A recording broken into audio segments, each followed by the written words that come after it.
제가 한국을 떠난 지가 31년 됐습니다. 91년에 제가 선교사로 도쿄, 일본 도쿄의 세시 그리스도 교회라고 하는 교회에서 선교사로 10년 동안 사역을 했어요. 10년 동안 사역을 하다가 이제 10년 하니까 이제 일본을 조금 알겠더라고요. 그런데 하나님의 섭리로 제가 중국 상하이 가서 상하이 한인연합교회 담임 목사가 됐어요. 그래서 거기서 21년 사역하고 작년 10월 달에 은퇴를 하고요. 저희 상하이 한인연합교회는 이제 65세가 정령으로 되어 있기 때문에 제가 이제 은퇴를 하고 지금 한국에 들어온 지 이제 7개월, 한 6개월, 7개월 지금 지내고 있습니다. 한 31년을 해외에서 살다가 들어와 보니까 물론 그 사이에도 한국을 자주 왔다 갔다 했거든요. 근데 살라 들어오니까 제가 그 이제 문화적인 충격이 있다 그러는데 역시 한국을 다시 적응하는데 시간이 걸릴 것 같더라고요. 그런데 제 이 강의하는 것을 사실 지방에서는 제가 이렇게 해본 적이 많이 없어요. 그런데 이제 김응태 장로님한테 연락을 받고 교사 이제 여름성경학교 수련회 이렇게 집회를 하는데 와달라는데 사실 저는 이것도 뭔지 잘 몰랐댔어요. 왜냐하면 31년을 해외에 있다 보니까 제가 노예 활동을 해본 적도 없어요. 다 선교사로 상하이 한인연합교회를 목회하다 보니까. 그런데 제가 뭐 때문에 왔냐면 제천이기 때문에 왔어요. 사실은요. 제가 서울에서부터 여기까지 이 저녁에 여기 왔다 그러고 내일 아침에 제가 또 아침 어떤 직장에서 설교가 있거든요. 그러니까 너무 피곤할 것 같은데 근데 제천이었어요. 왜 그러냐? 제가 군 생활을 1979년도서부터 제천에 있는 탄약창에서 근무를 했댔어요. 그러면서 40년 전 하나님께서 이 탄약창에서 저를 만나 주시고 베풀어 주셨던 은혜들이 있어요. 제가 여러분들 저를 보셨는지 모르겠는데 제가 키가 작아요. 저는 군대를 못 갈 줄 알았어요. 그런데 방위나 할 줄 알았던 제가 현역이 됐어요. 현역이라는 거예요. 그래서 기도원 가서 기도하면서 하나님, 제가 군대를 가야 되는데 제 체력이 감당할 수 있고 또 제가 그때 총신 대학을 다니고 있었기 때문에 제가 군정사병으로 좀 하나님의 일을 했으면 좋겠습니다. 제가 좋은 사람을 만났으면 좋겠습니다. 그러면서 이제 군대를 가기로 결정을 했는데 논산에 가야지 군종사병이라는 병가를 받는데 대구 54단에서 그 대구는 4주 훈련시키고 전부 전방 보내는 거예요. 그러니까 제가 기도했던 내용하고 전혀 달라지는 거예요. 그런데 놀라운 일은 그 대구에서 훈련받는데요, 대구 54단 생긴 일에 처음으로 8개 중대에서 니네 중대만 전원 후방 배치된다는 거예요. 그래서 제가 막 기합을 받으면서도 하나님이 또 이렇게 역사하시는구나. 그런데 후방이 나중에 어디로 되냐? 부산 탄약사령부로 되는 거예요. 그래서 하나님, 내 몸이 감당할 수 있는 거 보내달라고 그러는데 내가 부산까지 갈 거라고 생각을 하는데 부산에 가서 탄약사령부에서 다시 자대 배치를 하는데 제천이라는 거예요. 저는 제천은 국사책에서 의림지 나오는 거 외에는 아는 게 없었고 제천이 어딘지를 몰랐댔어요. 그래서 제천인데 그때 저희들을 인솔해 오신 장교님한테 물어봤어요. 제천에 가면 우리 뭐 하냐니까 우리 탄약 창고 지키는 보초병이래요. 거기 목사님이 있습니까? 목사님 없대요. 교회 있습니까? 교회 없대라는 거야. 아니 하나님, 세상에 교회도 없는 곳에 목사님도 안 계시는 곳에 내가 군 생활을 한다? 너무너무. 그리고 그 기도원에서 기도했던 내용들이 다 뭔지 하나님은 전혀 내 기도를 안 들어주시는 것처럼 느껴진 거예요. 그래서 가서 이제 도착하자마자 대기병 생활하면서 제가 신학교 다니다 왔으니까 추측 기도를 해도 되니까 하라 그러는 거예요. 그러다가 며칠 지나서 이제 주일이 됐어요. 저는 이제 아무리 그래도 주일날 예배 인솔을 하러 오는 누군가가 있을 줄 알았어요. 기다렸는데 10시 50분, 11시가 됐는데 아무도 교회 가라고 교회로 인솔하는 사람이 없는 거예요. 11시 10분이 됐어요. 아무도 없는 거예요. 그래서 주번 사관님한테 물어봤어요. 딱 이제 인사하고 교회 갈 수가 없습니까? 그랬더니 그분이 너무너무 낯설은 듯한 얼굴 표정을 하면서 교회 없어. 고참들은 제천 시내 나가고 쫄병들은 못 나간다는 거예요. 와, 그럼 내가 지금 주일 예배를 빠져야 되는 거예요. 저는 모태신앙이에요. 뭐 아프지 않는 한 주일날 예배를 빠져본 적이 없거든요. 아니 20여 년을 주일날 예배를 빠지지 않고 신앙생활을 했는데 주일날 예배를 못 드린다니. 그래서 그 주번 상하님한테 제가 취충기도를 했으니까 그분이 알아요. 제가 신학교를 다니지. 그러면 제가 혼자서 저 뒤에 올라가서 산에 가서 기도하고 내려와도 되냐니까 그러라는 거예요. 그래서 성경책을 들고 그 올라가 가지고요. 제가 이제 그때 당시 저기 서울의 도봉산에 산기도를 잘 다녔어요. 그래서 이렇게 산을 타고 올라가서 기도하는 것들이 좀 익숙했어요. 이렇게 엎드리는데 눈물이 펑펑 나는 거예요. 아니 세상에 부대 와가지고 교회도 없고 예배를 드릴 수도 없고, 그래서 거기 무릎을 꿇고 만복의 근원, 그래서 혼자서 찬송가 1장 부르고 사도신경하고 성경 읽고 기도하면서 너무너무 울었어요. 하나님, 여기를 나를 왜 보내셨습니까? 그리고 내가 그렇게 정말 하나님의 하기를 원하고 이렇게 했는데 어떻게 이 군대에 교회도 없고 목사님도 없는 곳에 제가 어떻게 합니까? 그러나 하나님이 여기를 보내신 것이 하나님의 뜻이 있다면 하나님의 뜻을 이루어달라고 기도했는데, 그때 부대장, 창장이라고 불렀어요. 탄약창이니까. 그 창장님이 대령인데 자기 제대 기념으로 예배당을 짓겠다라는 거예요. 이게 말이 안 되는 거잖아요. 불교 신자가 제대 기념으로 예배당을 짓겠는데 막사같이, 군대 막사같이 예배당을 짓는데 어디다 짓느냐? 이 부대장님이 이렇게 보더니 저기 저 산 저기 깎아서 지라는 거예요. 거기가 제가 기도했던 자리예요. 와, 우연의 일치라도 이 세상에 이렇게 우연의 일치일 수 있어요. 거기를 깎아서 거기다가 막사로 예배당을 지은 거예요. 그러면서 제가 이제 경비중대에 있게 됐는데 이제 예배당을 져지는 건 좀 기다렸죠. 그래서 이제 예배당이 다 져지면 이제 입당식을 하면서 부산에서 군목님이 탄약부대 한 명 계시는 거예요. 부산에 한 분 계세요. 그분이 오셔서 예배를 드려야 되는 거예요. 그러니까 이제 내부 시설을 갖춰야 돼서 제천 제일감리교회, 제천 성교울교회 이런 데 제가 다니면서 강대상 좀 해주세요. 부대에다가 지금 하니까 의자 좀 해주세요. 그래서 제천 시내 교회를 다니면서 부탁을 했댔어요. 그러면서 이제 얼마 남지 않았는데 박정희 대통령이 죽은 거예요. 박정희 대통령이 딱 죽으니까 군대가 완전히 뭐 전쟁 나는 줄 알았어요. 비상이 된 거죠. 부대에 웃는 사람이 한 명도 없었어요. 그러면서 하나님, 왜 또 나를 이때 군대를 보내셨는지 그렇게 해서 한 열흘이 지나갔는데 아무렇지도 않는 거예요. 아무렇지도 않는 거예요. 그러면서 나는 온통 이제 예배당 그 입당식을 해야 되니까 부산에서 목사님 오신다 그러니까 저는 그거 기다리고 있었던 거예요. 그렇게 되는데 이제 입당식을 해서 부대에서 사령부에서 목사님 오시고 하는데 이제 군목이 없잖아요. 그런데 우리 그 연대장님이, 창장님이 경비중대 가니까 그 조그마한 어떤 군인이, 사병이 기도하던데 걔 데려다가 설교시키라는 거예요.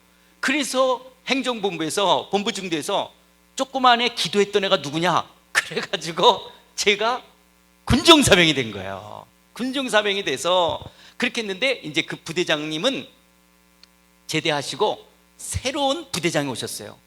새로운 부대장이 오셨는데 저는 이제 주일날 예배를 이렇게 하는데 그분이 크리스찬인 줄 몰랐죠. 그래서 오는데 위병소에서 충성 근무 중 이상만 그러면서 1호차가 저 CP 쪽으로 가야 되는데 교회 쪽으로 오는 거예요. 제가 막 정신없이 준비하고 나와서 충성했더니 부대장님이 크리스찬, 그래서 사모님하고 두 분이 오시는 거예요. 그러면서 대령, 중령, 소령 그리고 대위까지 저 탄약창 부대 1위서부터 4위까지 부부 동반으로 교회를 오고, 저는 그때 당시 이제 제가 일병이었어요. 일병. 그래서 예배를 시작하고 주일 예배가 됐어요. 주일 예배를 하면서 저녁 예배, 수요 예배를 이제 인도하게 되어지고요. 보니까 그 주변에, 탄약창 주변에 교회가 하나도 없더라고요.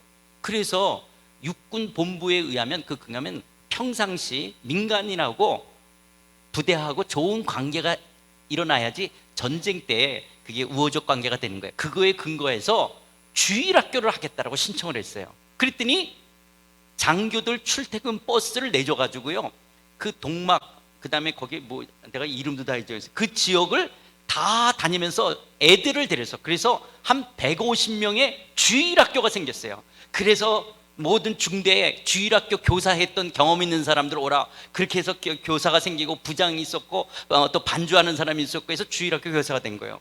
그런데 주일학교라면 공가책이라도 있고 명찰이라도 있어야 되냐요. 근데 군대교회에 무슨 돈이 있어요.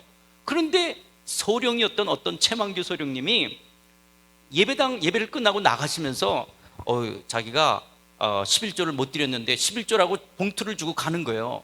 그런데 제가 그 봉투를 이렇게 이제 나중에 열어보는데 그때가 79년도인데 11조가 10만 원이 엄청나게 큰 돈이에요. 10만 원.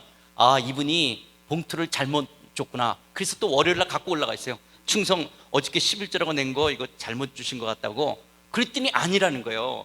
부대를 이렇게 옮겨 다니시면서 그리고 보너스도 있었고 그동안 11조를 못했기 때문에 그렇다라는 거예요. 그래서 그 10만 원으로 주일학교 공가책 사고 뭐 명찰할 거 있는 거 다 사고, 주일학교가 150명 되는 주일학교가 저 분대교에서 있어요. 그 교회도 충성교회라고 이름을 제가 지은 거예요. 왜냐하면 우리가 그때 구호가 충성이었거든요. 그래서 제가 충성교회라고 이름을 지으면서 주일학교가 됐고, 또 장교들 하사관들 보니까 이분들이 있어요. 그래서 여전대를 만들어가지고 구역예배가 있어진 거예요.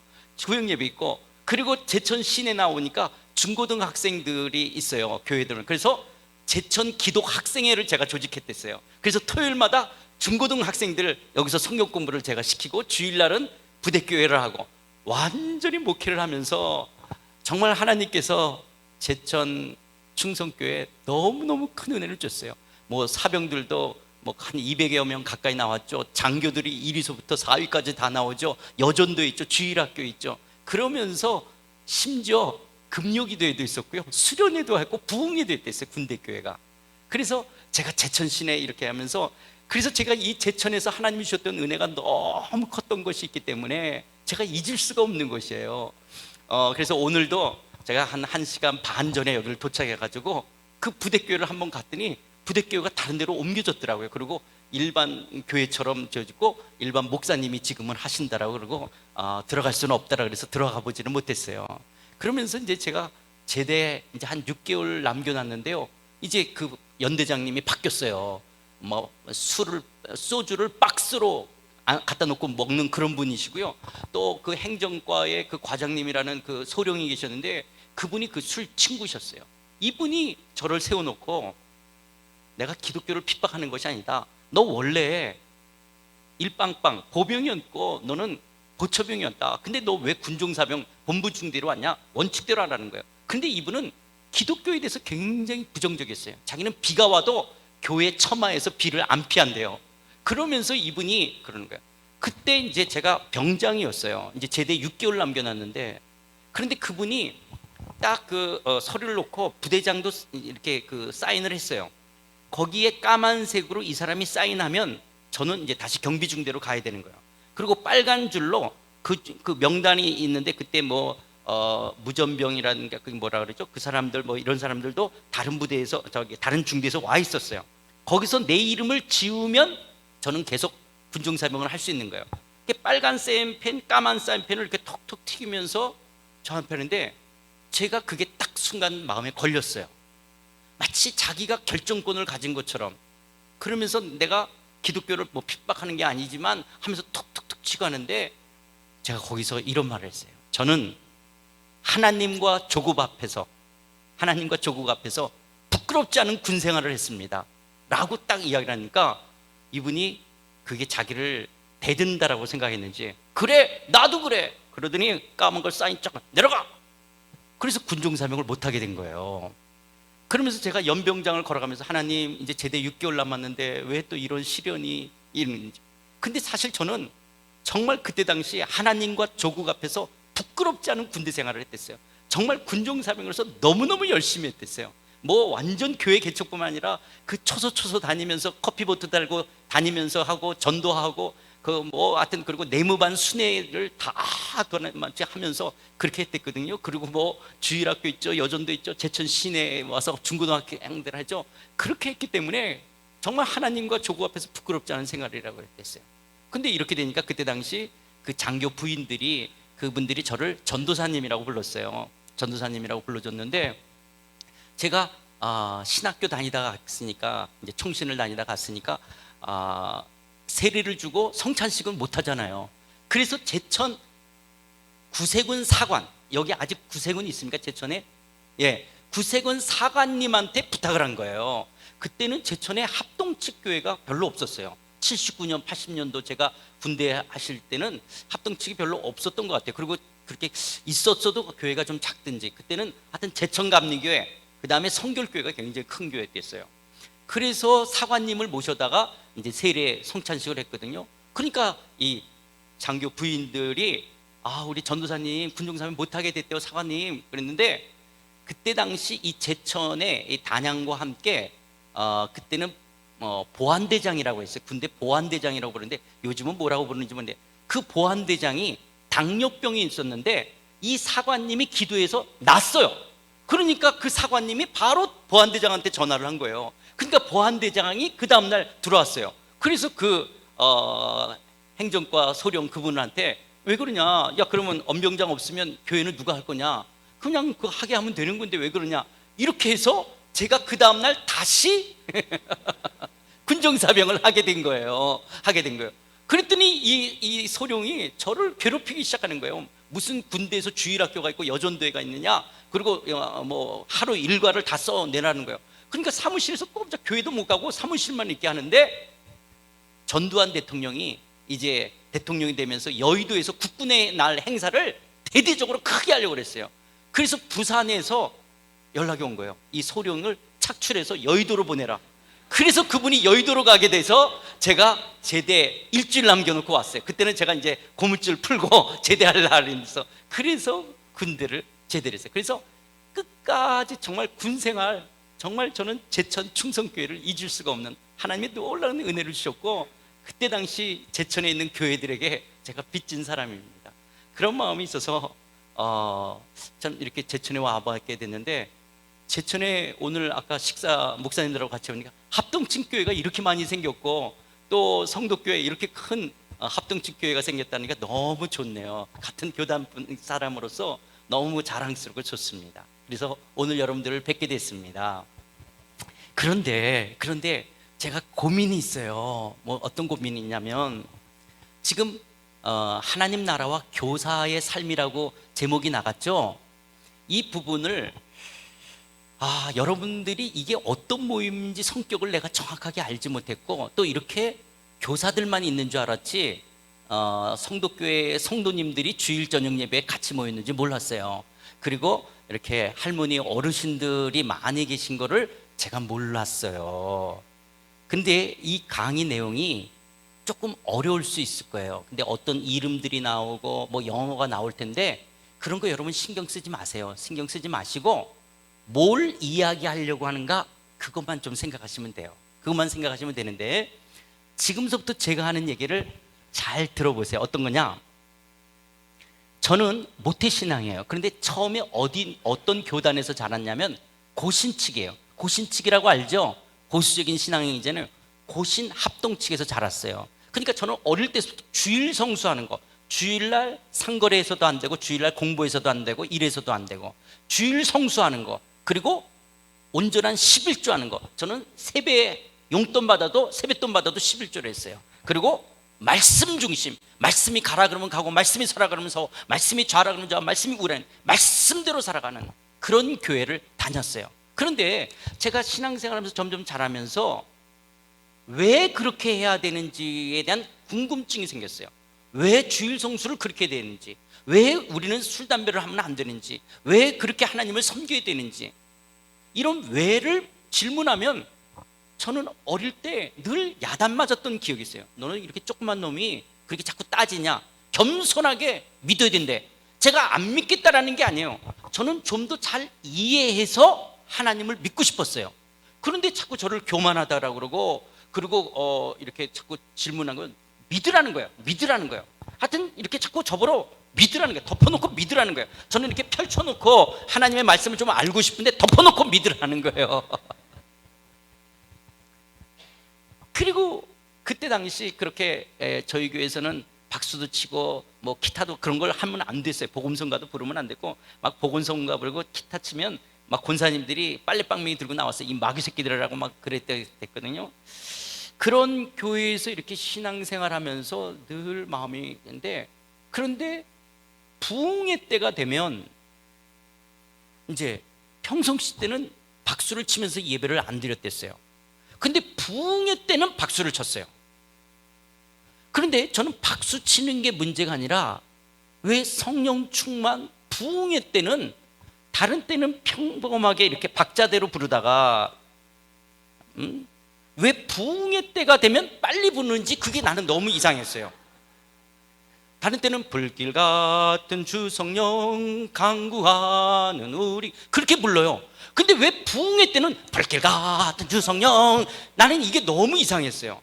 그 다음에 불길 같은 주 성령은 그래도 4분의 4박자니까 좀 빨리 부른다 그러지만, 빈들의 마른 풀같이 시드는 나용은 8분의 6박자예요. 그거를 빈들의 마른 풀같이 시드는 나, 나는 그것도 이해가 잘 안 됐댔어요. 그리고 왜 부흥의 때는 이렇게 해야지 성령을 받지? 성령은 이래야지 되는가? 이런 궁금한 것들이 많으면서 이제 제가 점점 잘할수록 하나님이 선악과를 따먹을 줄 모르셨을까? 전지전능하신 하나님이 따먹을 줄 알았으면 하와가 따먹을 때 그냥 하나님의 헛기침 그래도 하와가 놀라서 안 따먹었을 텐데 왜 가만히 있었는가? 이런 것서부터 선악과를 안 따먹든지 아니면 안 따먹을 수 있는 완벽하게 만들든지. 그런데 가인이 다른 사람이 자기를 죽일까 봐 두렵대. 아니, 아담 하와, 가인 아벨, 근데 아벨을 죽였잖아요, 가인이. 그러면 에덴 동산에 3사람밖에 없죠. 그런데 하나님 앞에 저주받고 나가면서 다른 사람이 자기를 죽일까 봐 두렵대. 다른 사람이 어디서 생긴 거지? 그리고 가인의 족보가 나와. 가인은 누구랑 결혼한 거지? 그 여자는 어디서 생긴 거예요? 여러분 이런 거 궁금하지 않아요? 나는 이게 너무 궁금했어요. 그래서 질문하면 믿으래요. 아니, 이 여자가 어디서 생겼습니까? 이게 다른 사람이 누굽니까? 그러면서 또 고신 합동측이니까 제가 제일 많이 들었던 것이 하나님의 선택 예정이에요. 그럼 전도는 왜 하지? 선택받고 예정되지 않은 사람은 구원받을 수가 없을 텐데 근데 왜 전도를 하지? 이런 질문들 있었던 거예요. 그러면서 그 질문들 속에서 하나님의 주권과 하나님의 섭리 이런 부분들이 있지만, 그러면 내 인생은 다 하나님의 그 각본 속에서 움직여지는 것과, 그러면 내가 계획을 세운다는 게 뭐가 있지? 뭐 이런 것들, 이런 질문들을 이제 가지는 거예요. 그러다가 이제 점점 죄를 안 져야 되는데 여전히 죄를 짓고 있는 거예요. 그렇게 마치 내 모습이 얼음벽을 올라가는 것 같아요. 죄 안 짓겠다고 울면서 회개기도 하고 하나님 내가 거룩한 삶을 살겠습니다. 그러다가 또 찡 미끄러져서 죄를 짓고, 또 거룩하게 살겠다라고 회개하고 또 얼음벽을 올라갔다가 또 찡 미끄러지고, 그렇게 반복되어지는 죄에 대한 생활하는 나의 모습. 그럼 이걸 어떻게 해결해야 될 것이냐라는 거예요. 그럼 성령 충만, 그 불 받아야 되는데 그 불 받을 때 그렇게 찬송가를 빨리 해야지만이 불을 받냐라는 거예요. 이런 부분들 속에서 부흥회를 참석하고 기도원에 가서 그렇게 불 받기를 원하지만, 나는 이런 분위기 자체를 왜 조성해야 되는지가 잘 이해가 잘 되지 않았어요. 그래도 저는 불 받고 싶어가지고 막 고개를 흔들었어요. 나는 머릿속에 딴 생각 들면 겸손해야 돼, 나는 은혜를 받아야 돼, 그러면서 막 거기에 따라하면서도 저는 그렇게 안 되는 거예요. 그러면서 저는 하나님이 기도하면 다 응답하신대요. 그런데 저희 집이 그렇게 잘 살지가 못했어요.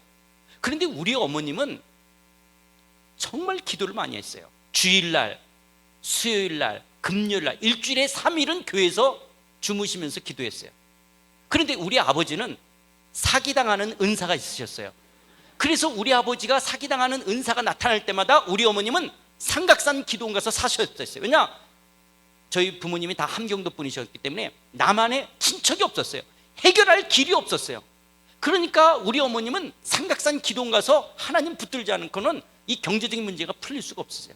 그래서 제가 어릴 때 추억이 삼각산 기도원이에요. 왜냐하면 제가 막내였기 때문에 우리 어머님이 늘 저를 삼각산 기도원을 데리고 다녔댔어요.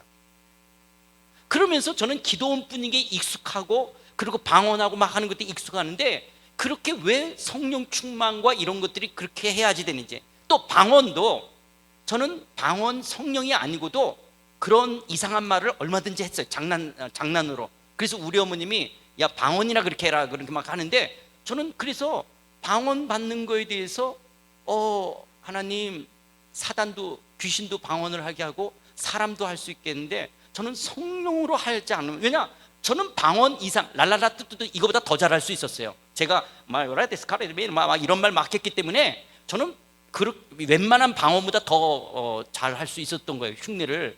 그러니까 그런 부분이 있었던 거예요. 그러면서 아니 우리 어머님이 이렇게 많이 기도하는데, 기도하면 하나님이 다 응답하시고 잘 살아?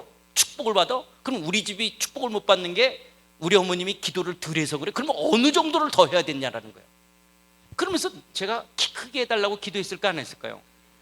그런데 왜 키가 안 크는지, 이런 부분들 속에서 하는데 항상 너보다 못한 사람을 생각하고 감사를 해요. 저희 집에 냉장고가 있었어요. 고등학교 때 학교 갔다 오면 여름에 뭔가 덥기도 하고 배도 고프니까 냉장고를 열어요. 위에서부터 밑에까지 쳐다보고 그냥 닫는 이 마음을 아실까? 그러면 나보다 못한 사람, 냉장고 없는 사람은 열어보지도 않겠지. 근데 우리 집은 냉장고는 있어서 열어봤다가 그냥 닫으면서도 나는 감사해야 되냐라는 거예요. 냉장고 없는 집보다 나는 좋으니까. 이런 것들이 저한테는 잘 이해 설득이 안 됐어요.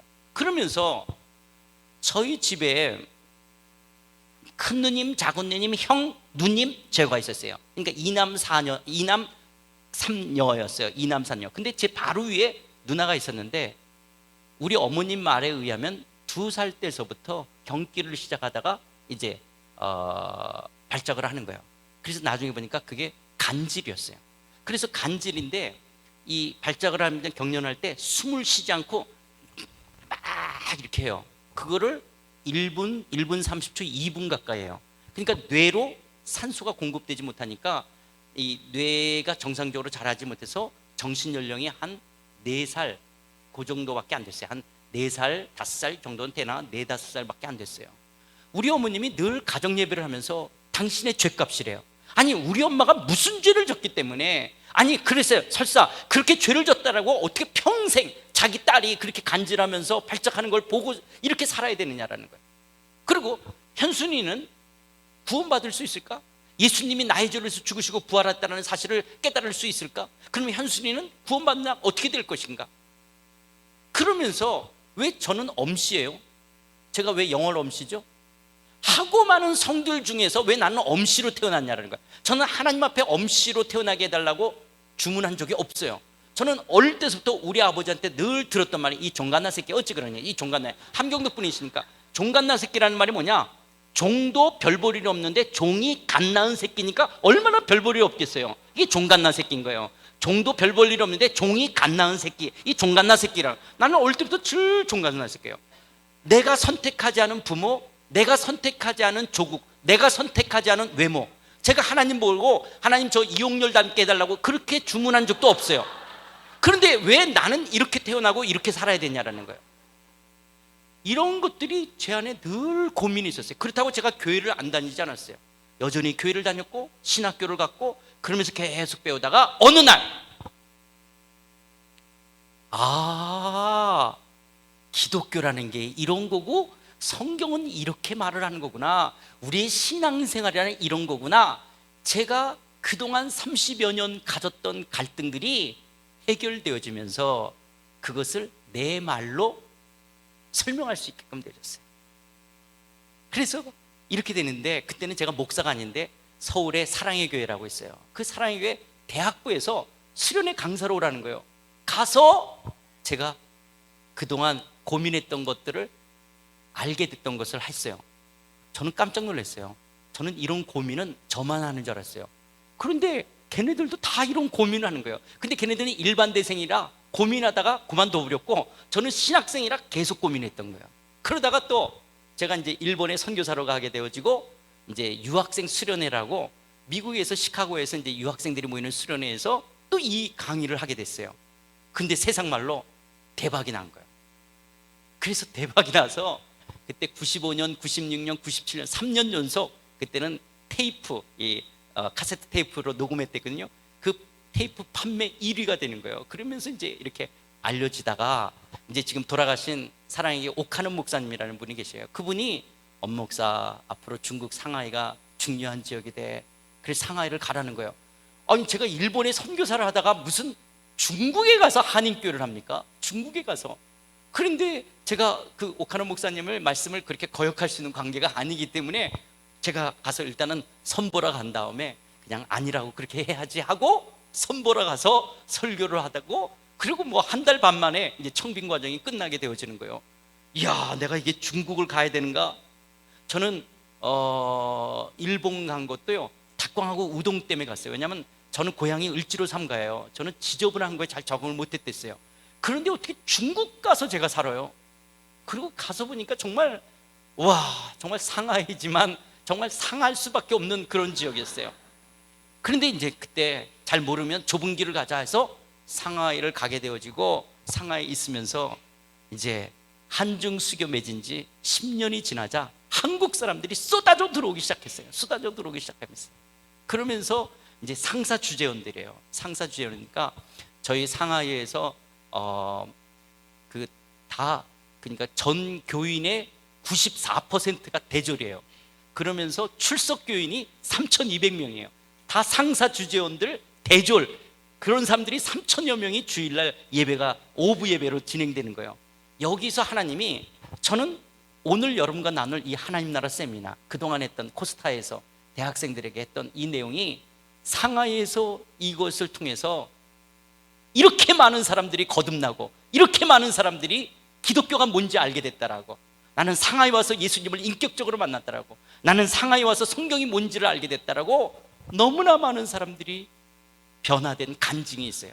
그래서 하나님이 지난 20년 동안 상하이에 그 지나갔던 많은 사람들이 이 하나님 나라 세미나를 통해서 너무 많은 사람이 거듭났고, 너무 많은 사람들이 기독교가 뭔지, 하나님의 말씀이 무엇인지를 알게 되어졌어요. 그러다가 이제 어성경이 읽어지네. 그 내용이 제가 하나님 나라 세미나 가운데 언약, 카베넌트라고 하는 언약 부분을 다루는 내용이 있어요. 그렇게 해서 이야기했던 것이 이제 어성경이 읽어지네라고 하는 것들이 들어오면서 제가 했던 이 하나님 나라 세미나가 더 풍성해지게 되어졌어요. 그래서 저희 상하이 한인연합교회에서는 우리 장로님이 정강하신 거죠? 예, 그런 장로님이 공부하신 그런 정강이 350명이 저희 교회에 있으니까, 한 지역교회에 전문 강사가 350명이 있다는 거 엄청나죠. 그러니까 왜냐하면 다 학력들이 있으니까 그 말씀 속에서 놀랍게 변화되는 것이에요. 그래서 왜 이렇게 제가 장황하게 이야기하냐? 지금부터 내가 이야기하는 것이 여러분들이 평소에 알던 것과 좀 다를 수 있어요. 그런데 제가 이단이 아니라는 거예요. 그리고 틀린 게 아니라는 거예요. 그리고 이미 너무나 많은 검증이 됐어요. 지금 제가 이게 했던 책이 나왔는데 13쇄를 찍었어요. 그러니까 책으로도 그렇고 강의로도 그렇고요. 그리고 한국의 분당 우리교회, 사랑의 교회, 지구촌 교회, 만나교회 다 이 집회를 했던 내용이에요. 그렇기 때문에 여러분, 이단이 아니에요. 그리고 너무 많은, 그동안 벌써 한 30여 년 동안 이 내용이 이루어진 거니까. 그래서 다르지만 여러분이 들어보시고, 하나님은 저를 이렇게 조그만 제가 고민하고 갈등했던 것을 이렇게 사용하실 줄 몰랐어요. 저는 제가 군대에서는 합동 측 보수교단인 고신 합동 측에서 배우고 성령의 불 받을 때까지가 제천에서 군대 생활이었어요. 그런데 제가 제천에서 이렇게 정말 신학교 다니다가 갔던 저가 목회를 하게 되어지고 제대할 때 기독교는 뭔가 그 다음 세계가 있어야 된다고 생각했어요. 그런데 하나님이 저를 누구를 만나게 하셨냐? 이제 침례교회 이동훈 목사님이라는 분이 있어요. 그분 교회를 제가 만나게 되고, 그 다음에 내비게이터라는 선교단체를 만나게 됐어요. 그러면서도 학교는 총신을 다녔어요. 이제 복학을 했어요. 그러면서 신학교에서 The Coming of the Kingdom이라고 하는 하나님 나라를 공부하게 된 거예요. 저는 그때 하나님 나라를 공부하면서 수업 시간에 막 눈물을 흘리면서 강의를 들었댔어요. 그 교수님이 이야기하는 걸 다 받아쓰고, 그 헤르만 리델보스의 그 킹덤 오브 갓, 하나님의 나라를 공부하면서 이게 기독교구나, 이게 성경에서 말하는 진리가 이런 거구나, 그러면서 제자 훈련과 이 하나님의 나라와 그리고 기독교 본질을 정리하면서도 많은 갈등이 있었어요. 이것이 이제 다 여기저기 이렇게 해서 만들어진 내용들인 거예요. 그래서 여러분, 제 신앙 배경도 제가 아까 사랑의 교회 오카는 목사님이 저를 상하이로 보냈다 그랬죠. 그리고 이동호 목사님과 제가 절대 이단이 아니에요. 그리고 여러분들이 원하신다면 얼마든지 책들을 소개할 수 있어요. 이 레퍼런스라 그러는데요, 책들을 소개할 수 있어요. 그 책 보면 다 거기 있는 이야기들이에요. 그런데 그 얘기는 조금 읽으면 딱딱하고 어려워요. 그런데 저는 이거를 내 얘기처럼 쉽게 말할 수 있다라고 하는 거예요. 쉽게 이야기하는 거예요. 그래서 지금부터 하는데요, 우리 어르신들 잘 어려운 단어가 나오면 그냥 넘어가세요. 그러나 이제 그 뭘 말하려고 하는지만 아시면 되는데요, 이게 지금 PPT니까 양이 조금 많아요. 그래서 조금 빨리 할 거고 그냥 어떤 거는 넘어갈 거예요. 왜냐하면 지금 제가 여기서 조절할 수 있는지 알았더니 지금 그 시설이 안 된대요. 그래서 지금 저 뒤에 있기 때문에 그런데요, 자 보세요. 신이 있느냐 없느냐, 신이 있느냐 없느냐는 신의 존재 여부는요, 증명의 문제가 아니라 전제나 선택의 문제라고 이야기해요. 왜 그러냐면 빅뱅 이론에 그냥 잘 몰라도 괜찮아요. 그냥 이렇게 들으세요. 그냥 집중해서만 들으시고 이제 그러니까 아마 이 중에 어떤 분은 빅뱅 이론이 뭐라는 걸 아시는 분도 있을 거고 뭐 뭔지 모를 텐데 괜찮아요. 그냥 이렇게 따라오세요. 괜찮죠? 그냥 들으세요. 이 빅뱅 이론이라면 어떤 원초적인 물질이 있었다는 거예요. 140억 년 전에 어떤 원초적인 물질이 있었는데 이 원초적인 물질이 긴 시간을 거쳐서 우연이라는 방식으로 그래서 오늘 같은 우주와 인간이 만들어졌다라고 하는 것이 이게 빅뱅 이론으로서 진화론자들과 무신론자들의 기본 철학인 거예요. 그러면 만일 신이 있다면 140억 년 이전서부터 있어야 되는 거예요.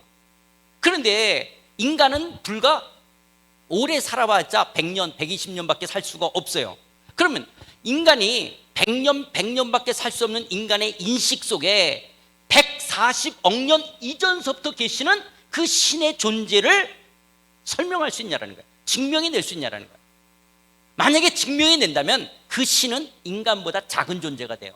우리가 바둑이나 장기를 둘 때 상대방 수가 다 읽혀지면 상대방은 나보다 못 두는 사람이에요. 근데 상대방 수가 읽혀지지 않는다? 그 사람이 고수인 거예요. 하나님이 내 머리로 다 쏙쏙쏙 다 이해가 된다? 하나님은 나보다 작은 분이에요. 왜 우리는 하나님에 대한 의구심, 하나님에 대한 질문이 있냐? 하나님은 나보다 크신 분인 거예요. 크신 분인 거예요. 그 크신 하나님을 인간의 인식으로, 과학적인 논리로 증명해낼 수가 없는 거예요. 그래서 신의 존재 여부는 증명의 문제가 아니라 어떤 전제나 선택의 문제라는 거예요. 그런데 우리가 과학에 대한 오해가 있어요. 우리가 모든 것을 과학으로 설명되지 않으면 믿으려고 하지 않는 거예요. 이거는 과학에 대한 왜곡된 생각이에요. 그래서 여러분, 아인슈타인도 이런 말을 해요. 과학과 종교는 대립되는 것이 아니다. 과학이 없는 종교는 소경 같고 종교가 없는 과학은 절름발이와 같다라는 거예요. 종교와 과학은 양립되는 것이 아니라 보완적인 관계가 있다는 거예요. 과학은 눈에 보이는 것을 설명하는 것이라면 종교는 눈에 보이지 않는 것을 설명하는 거예요.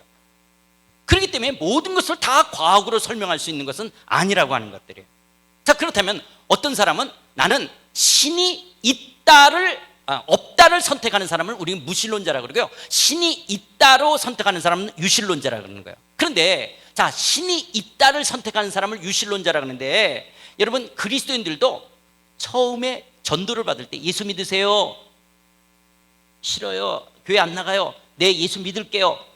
내가 선택하는 거예요. 내가 선택해. 그런데 교회에 와서 신앙생활 하다 보면 내가 선택했지만 이것이 성령의 역사였구나를 나중에 알게 되죠. 그러니까 신이 있느냐 없느냐는 우선 인간의 선택과 전제의 문제라고 하는 거예요. 그래서 기독교도 예수를 믿을 거냐 말 거냐 처음은 누가 선택했어요? 내가 선택하는 거예요. 그런데 나중에 신앙생활 하다 보면 그 믿음을 누가 주신 거죠? 하나님이 주셨다는 것을 나중에 알게 되어지는 거예요. 그렇다면 여러분, 신이 있다를 선택한 사람을 유신론자라 그러죠. 그 유신론에 신을 크게 두 부류로 나눌 수가 있어요. 신을 크게 두 부류로 하면 첫 번째 신은 인간하고 소통하지도 않고 소통할 수 없는 신이 있어요. 두 번째 신은 인간과 소통하는 신이 있어요. 그런데 여러분, 인간하고 소통하지도 않고 소통할 수 없는 대표적인 신이 누구냐? 불교나 도교에서 말하는 신들이에요. 불교나 도교에서 말하는 신은 인간하고 소통하지 않아요. 인간하고 소통하지 않으니까 인간이 부단히 애쓰고 노력해서 수행하고 고행해서 신의 경지에 도달해야 돼요. 왜냐하면 이 신이 말을 안 해. 이 신이 인간하고 소통하지 않아. 그러니까 인간 쪽에서 열심히 수행하고 고행하고 그 신의 경지, 해탈의 경지, 궁극적인 절대적 도의 경지에 도달해야 되는 거예요. 그래서 그들이 깨달은 것을 이야기를 하게 되었죠. 그 이야기를 할 때 우리나라 해인사에만 8만 대장경이 있어요. 그걸 책으로 만든다면 160권 정도 되는 책을 만들 수가 있어요. 그러면 우리나라에만 160권, 이 해인사에만 8만 대장경이 있죠. 티베트 불교, 인도 불교, 스리랑카 불교, 얼마나 많은 경전이 있는지 몰라요. 그럼 왜 이렇게 많은 경전이 있느냐? 그 신이 인간하고 소통하지 않으니까 인간 쪽에서 나름대로 깨달은 것을 이야기하고 있는 거예요. 근데 깨달은 것을 이야기한다 할지라도 노자의 도덕경에 이런 말이 있습니다. 도가도 비상도 명가명 비상명이라. 이 말은 도라고 말하면 이미 도가 아니고 어떤 것에 이름을 지어 부르면 이미 그 물건이 아니라고 하는 거예요. 그러니까 인간의 언어로 진리를 다 규명할 수가 없다는 거예요. 이 말이 여러분 뭐냐? 우리나라에 성철 스님이 있었어요. 장자부라 하면서 8년 동안 수행을 하고 고행을 하면서 그분이 깨달은 게 뭐냐? 산은 산이요 강은 강이로다. 왜 이렇게 도사 같은 말을 하냐? 인간의 언어로 자기가 깨달은 걸 다 설명할 수가 없다라고 하는 거예요. 그럼 왜 설명을 다 못하냐? 그 신이 인간하고 소통하지 않기 때문인 거예요. 그래서 많은 불교의 도사 같은 사람, 도교의 많은 도사 같은 사람이 있다 할지라도 제각기의 이야기를 하게 되어지는 거예요. 제각기의 깨달음을 이야기하는 거예요. 설사 그 깨달음을 말한다 할지라도 인간의 언어로 다 설명하고 할 수가 없다는 거예요. 인간의 언어로 다 규명할 수 없다라고 하는 거예요. 그럼 이유가 뭐냐? 그 신이 인간과 소통하지 않기 때문에 그런 거예요. 그런데 자, 어떤 또 신이 있다 그랬어요? 인간과 뭐 하는 신이 있다 그랬어요? 소통하는 신이 있어요. 그럼 누구냐? 하나님은 인간과 소통하시는 분이에요. 자, 그렇다면 하나님은 제일 먼저 누구랑 소통하셨을까요? 하나님이 제일 먼저 누구랑 소통했을까? 이 지구상에서 아담, 노아, 아브라함, 이삭, 야곱, 이 사람들하고 하나님이 소통했다라는 것을 누가 우리에게 알려줬죠? 예, 모세. 여러분, 창세기, 출애굽기, 레위기, 민수기, 신명기 누가 쓴 거죠? 모세가 쓴 거예요. 그러니까 아담과 하와가 선악과 따먹은 이야기를 누가 썼어요? 모세가 쓴 거예요. 노아 홍수 이야기 누가 쓴 거예요? 모세가 쓴 거예요. 아브라함, 이삭, 야곱 이야기 누가 쓴 거예요? 모세가 이야기해요. 이스라엘 사람들이 애굽에 들어가게 됐어요. 종살이 한 거 그거 누가 썼어요? 모세가 쓴 거예요. 그러니까 하나님이 제일 먼저 누구랑 소통했냐? 모세랑 소통하시면서 하나님이 이전에 아담 하와를 있었고 그것을 모세를 통해서 알려주신 것이 기록되어져서 우리들이 알게 된 거예요. 그러니까 사실 하나님은 제일 먼저 누구랑 소통하셨냐? 아담, 하와, 노아, 아브라함하고도 했지만 그렇게 그들과 하나님이 소통했다는 것을 모세에게 알려주신 거예요. 그래서 모세를 통해서 우리는 창세기, 출애굽기, 레위기, 민수기, 신명기 이 모세경을 통해서 우리는 하나님이 어떤 분인지를 알게 되어지는 거예요. 그러면서 하나님이 모세에게 모세야 너 애굽에 가서 이스라엘 백성을 출애굽시키라는 거예요. 모세는 안 가겠다 그러니까 하나님이 기적을 행하시고 또 지팡이를 들었더니 뱀이 되고 다시 꼬리를 잡게 했더니 지팡이가 되기도 하고 손을 가슴에 대줬더니 한센벼가 되고 다시 집어넣는 깨끗하게 하는 거야. 나는 말을 못한다니까 아론을 보내겠다. 그래서 안 가겠다는 대로 가라 그러니까 모세가 물어요. 그러면 이스라엘 사람들에게 누가 나를 보냈다 그럴까요? 당신은 누굽니까 도대체? 그럴 때 하나님께서 출애굽기 3장 14절에서 이렇게 말씀하세요. 하나님이 모세에게 이르시되 나는 스스로 있는 자 아니라 또 이르시되 너는 이스라엘 자손에게 이같이 이르기를 스스로 있는 자가 나를 너에게 보내셨다라. 여기 하나님이 스스로 있다, 자기 이름을 스스로 있다라고 말하는데 한국 성경에서 스스로 있다 그러면 자존, 스스로 뻥 생겼다라고 생각할 수 있는데 여러분 그런 말이 아니에요. 이 스스로 있다는 말이 뭐냐? 나는 스스로 있는 자다. 이게 영어 성경으로 I am that I am 현재형으로 표현하기도 하며 I will be that I will be 이게 미래형으로 생각되는데 히브리어로 예흐에 아세르 예흐에 이 헬라어로 에고엠이 나는 뭐뭐이다. 하나님 여호와라는 이름이 비동사로 있는 분, 계시는 분, 존재하는 분으로 표현되어지는 거예요. 그런데 하나님이 나는 이다라는 거예요. 나는 나다라는 거예요. 하나님, 이게 하나님의 이름이에요. 하나님의 이름의 뜻이 뭐냐? 나는 나다. 이게 하나님의 이름인 거예요. 그런데 하나님이 나는 나다라고 말씀하시면서 그 하나님의 이름이 현재형으로 사용되기도 하며 미래형으로 사용되기도 하는데 나는 나다. 근데 내가 누구인지 앞으로 내가 누군지를 드러내므로 내가 누군지를 알게 될 것이라는 거예요. 그러면 하나님이 내가 누구를 통해서 나를 드러내느냐? 하나님이 이스라엘 민족의 역사 속에 개입하셔서 이스라엘 역사 속에 함께하며 하나님이 누군지를 그들에게 나타내는 것을 통해서 내가 누군지를 알게 될 것이라는 게 이게 여호와의 이름이에요. 그러면 하나님께서는 모세와 제일 먼저 소통했지만 또 누구와 소통하시냐? 이스라엘 민족과 소통하시겠다는 거예요. 그럼 왜 하필은 하고 많은 민족 중에서 이스라엘 사람이냐? 그 이유를 신명기 7장 7절에서 이렇게 말씀해. 여호와께서 너희를 기뻐하시고 너희를 택하시면 너희가 다른 민족보다 수요가 많기 때문이 아니라 너희는 오히려 모든 민족 중에 가장 적으니라. 그때 당시 애굽에서 종살이하는 이 이스라엘 민족은 가장 비천한 민족이었어요. 숫자도 작을 뿐만 아니라 그때 당시 정말 종족 살상이라고 하는 위기에 절체절명의 위기 속에 있었던 민족이에요. 정말 별 볼 일 없는 변치 못한 그런 민족, 그런 노예 생활하는 이스라엘 민족을 택하셔서 하나님은 이스라엘 민족의 역사 속에 함께 동행하면서 내가 누구인지를 나타내 보이겠다라고 하는 거예요. 그래서 여러분, 하나님은 먼저 하고 많은 민족 중에서 이스라엘 민족과 소통하시는 거예요. 그럼 왜 하나님은 이스라엘 민족과 먼저 소통했죠? 우리 한국 사람하고 안 하고? 여러분, 옛날 분들 엿장수가 가위질하는 것은 몇 번 하는 거죠? 엿장수 마음대로요. 그런 것처럼 왜 하나님이 하고 많은 민족 중에 이스라엘 사람과 먼저 소통하셨습니까? 그건 우리가 알 수가 없어요. 그건 하나님의 주권이에요. 그런데 하나님의 주권 속에서 이스라엘 민족을 선택하셔서 하시는데 왜 이스라엘이냐? 제일 천하고 제일 미천한, 제일 만물의 쓰레기 같은 그런 존재였기 때문에 하나님은 이스라엘을 택해서 하나님이 이스라엘 민족과 역사하는, 이게 우리에게 얼마나 위로가 되는지 몰라요. 하나님이 여러분 그때 당시 제일 별 볼 일 없는 이스라엘을 택하셔서 소통하셨다면 나 같은 사람하고도 소통해 주시는 거예요. 내가 배우지 못하고 가진 것이 없고 사람들로부터 인정받지 못하는 그런 나 같은 사람에게도 하나님은 찾아와 나와 소통해 주시는 하나님인 줄 믿습니다. 그 하나님께서 이제 이스라엘 민족과 소통하시면서 말씀하시는 게 뭐냐? 하나님께서 이스라엘, 그래서 여러분 우리가 그 하나님께 역사한 소통한 것을 텍스트와 이렇게 적은 성경을 적게 한 거예요. 이것을 구약 성경이라고 하는데요, 우리는 이런 구약 성경을 뭐냐? 하나님의 구원의 역사, 하나님의 구원 역사라고 하는 거예요. 그러면서 여러분, 우리가 구약 성경을 읽다 보면 이스라엘 국사 내용이 나와야 안 나와요? 그래서 어떤 사람이 그러는 거예요. 왜 기독교는 남의 나라 국사책을 읽느냐라는 거예요. 왜 남의 나라 국사? 여러분, 우리가 성경을 구약을 읽다 보면 저 중동 지방에 있는 이스라엘의 국사 역사가 나오겠어요? 안 나왔어요? 나오는 거예요. 그럼 나오지만 관점은 전혀 다른 거예요. 사관이 다른 거예요. 왜냐? 일반적으로 한 나라의 사관들은 왕 중심으로 왕의 업적이나 땅을 영토를 넓히면 그것을 크게 다루는 거예요. 예를 들어서 여러분, 오므리 왕조다. 그러면 이스라엘 국사책에는요, 다윗 왕조처럼 오므리 왕조를 크게 다뤄요. 왜냐? 이스라엘의 땅을 영토를 넓히고 나라를 부강시켰으니까. 근데 성경은 하나님이 누구신지를 이야기하는 거예요.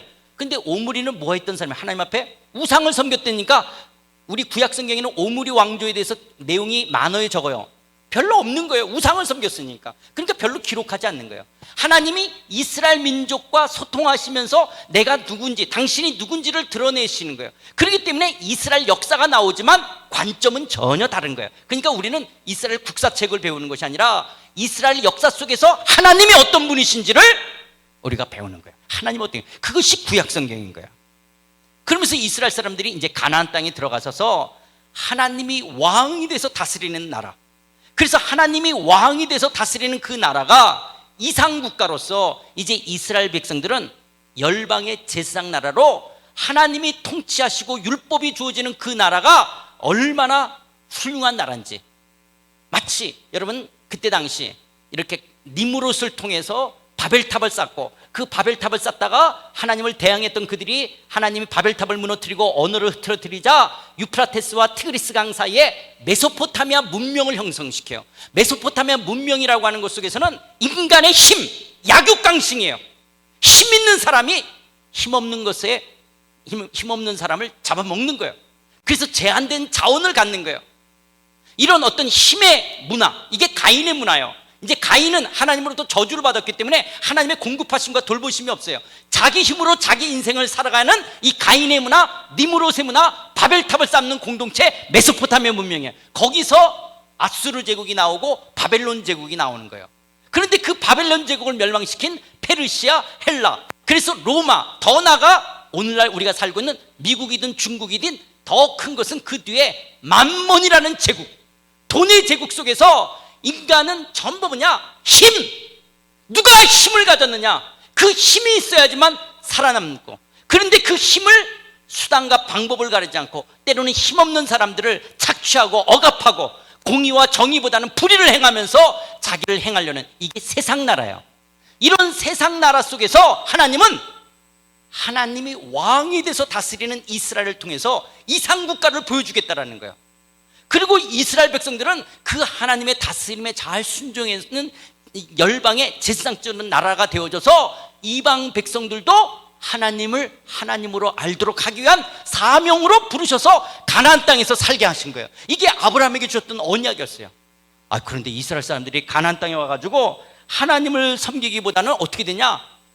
이스라엘 사람들이 가나안 문화와 종교와 섞이고 혼합되어 버리게 되는 거예요. 그러면서 하나님의 나라의 백성이라는 정체성까지 상실하게 되어지는 거예요. 여러분, 왜 이스라엘 사람들이 가나안 땅에 와서 하나님을 저버리고 우상을 섬기게 되냐? 이스라엘 사람들은 가나안 땅에 오기 전까지는 유목 생활을 했어요. 근데 가나안 땅에 들어가면서 뭐가 끊쳤죠? 뭐가 안 오기 시작했죠? 만나가 안 오기 시작했죠. 그럼 자, 이스라엘 사람들이 이제 뭐 먹고 살아야 돼요? 가나안의 농산물을 먹고 살아야 되는 거예요.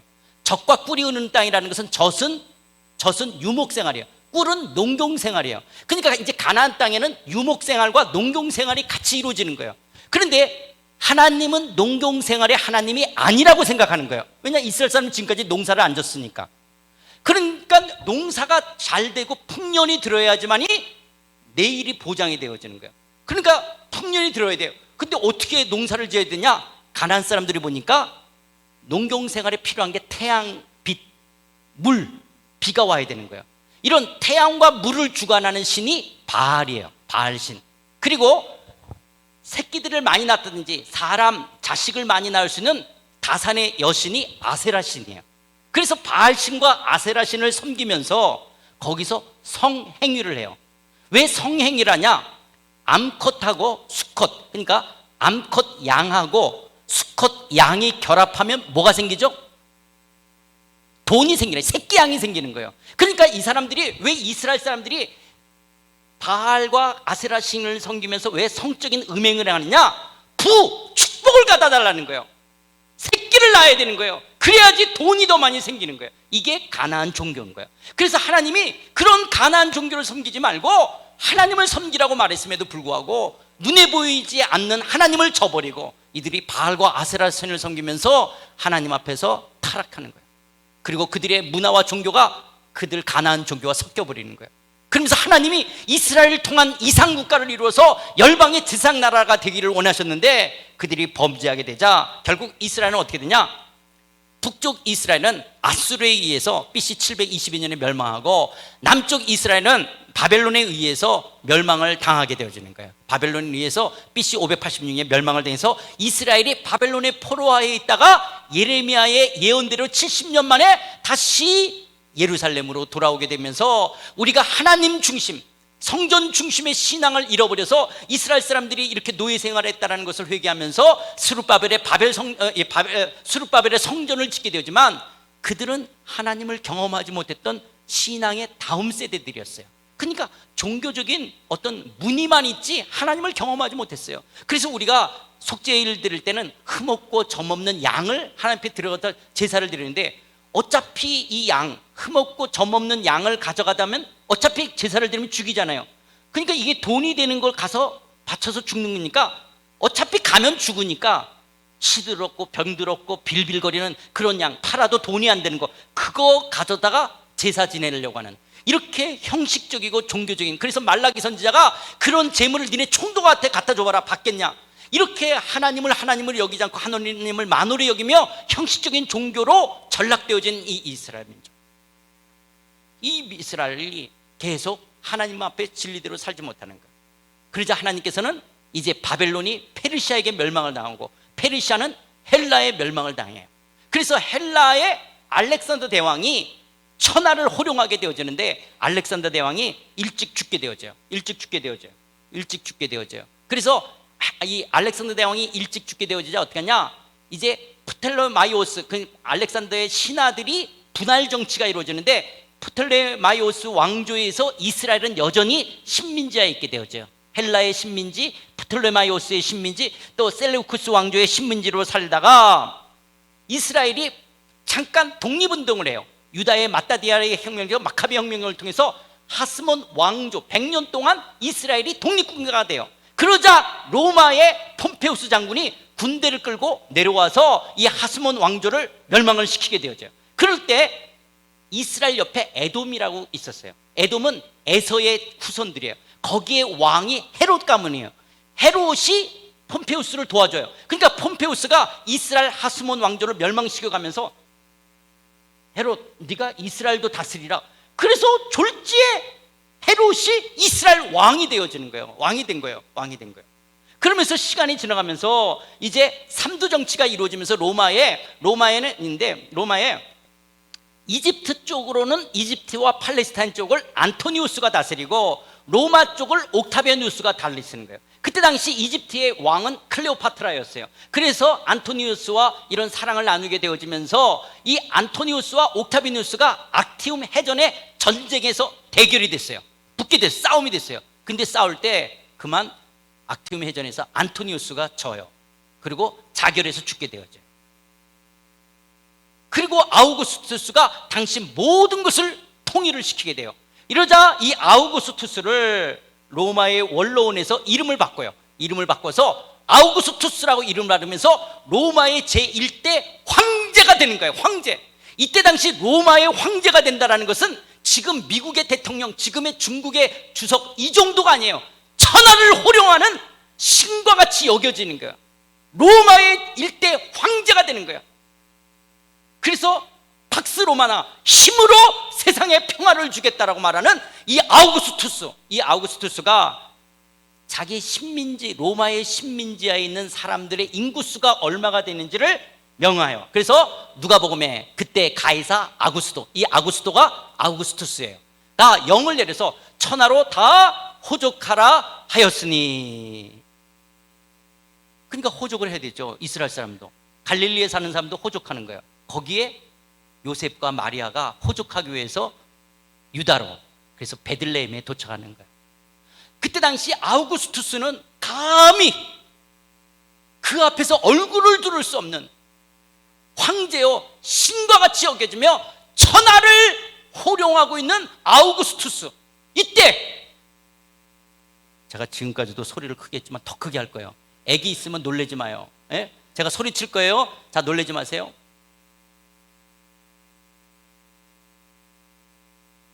아니야! 내가 왕이야! 하고 예수님이 태어나는 거예요.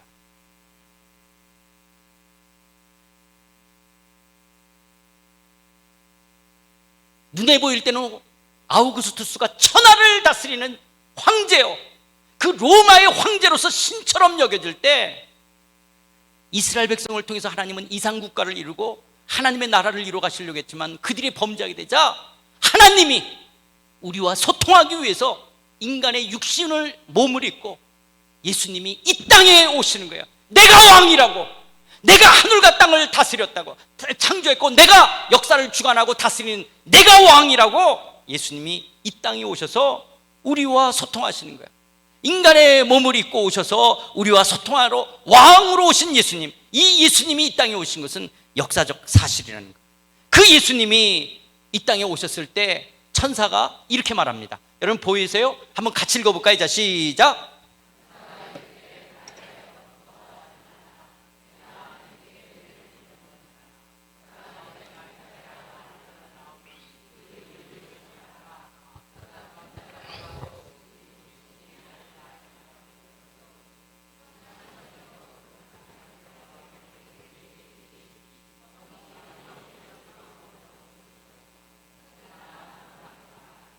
예수님이 왕이 돼서 다스리는 그 나라, 조상 다윗의 왕위를 그에게 주시니 영원히 야곱의 집을 왕으로 다스릴 것이며, 그 나라, 예수가 왕이 돼서 다스리는 그 나라는 무궁할 것이다. 이게 천사가 마리아에게 예수님이 태어나기 전에 주셨던 말씀이었어요.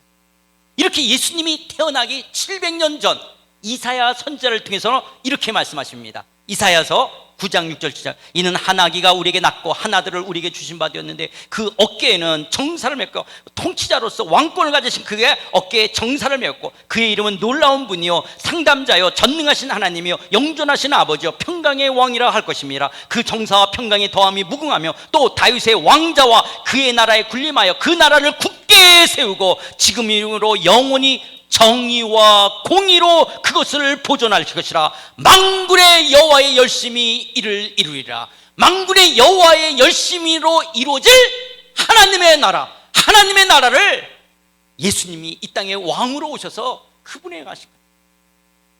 하나님이 인간의 몸으로 입고 이 땅에 오신다. 이것만큼 놀라운 일이 어디 있어요? 나 같은 죄인에게 예수님이 찾아와 나와 소통하신다. 이것처럼 놀라운 일이 어디 있어요?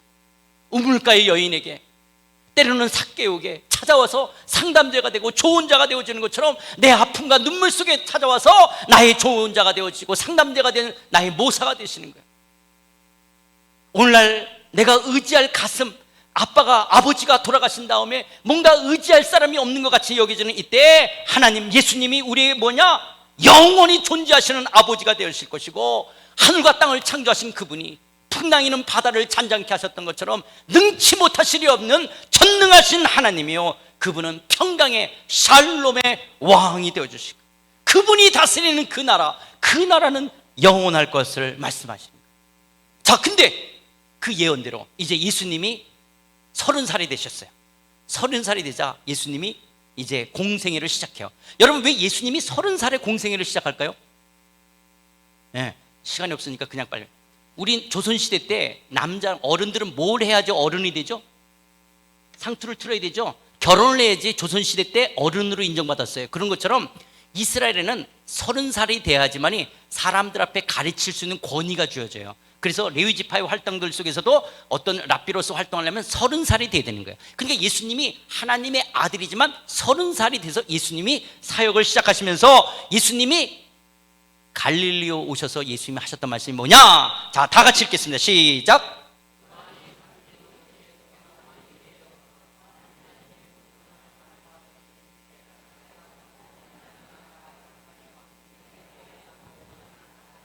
예, 예수님이 왕이 돼서 다스리는 그 나라, 하나님의 나라가 가까이했으니 회개하고 복음을 믿으라. 이것이 예수님이 공생애를 시작하시면서 하셨던 말씀이에요.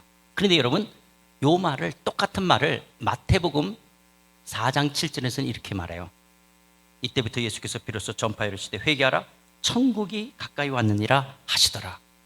예수님이 어느 때는 하나님의 나라가 가까이 왔다고 말하고 어느 때는 천국이 가까이 왔다고 말했냐? 아니에요.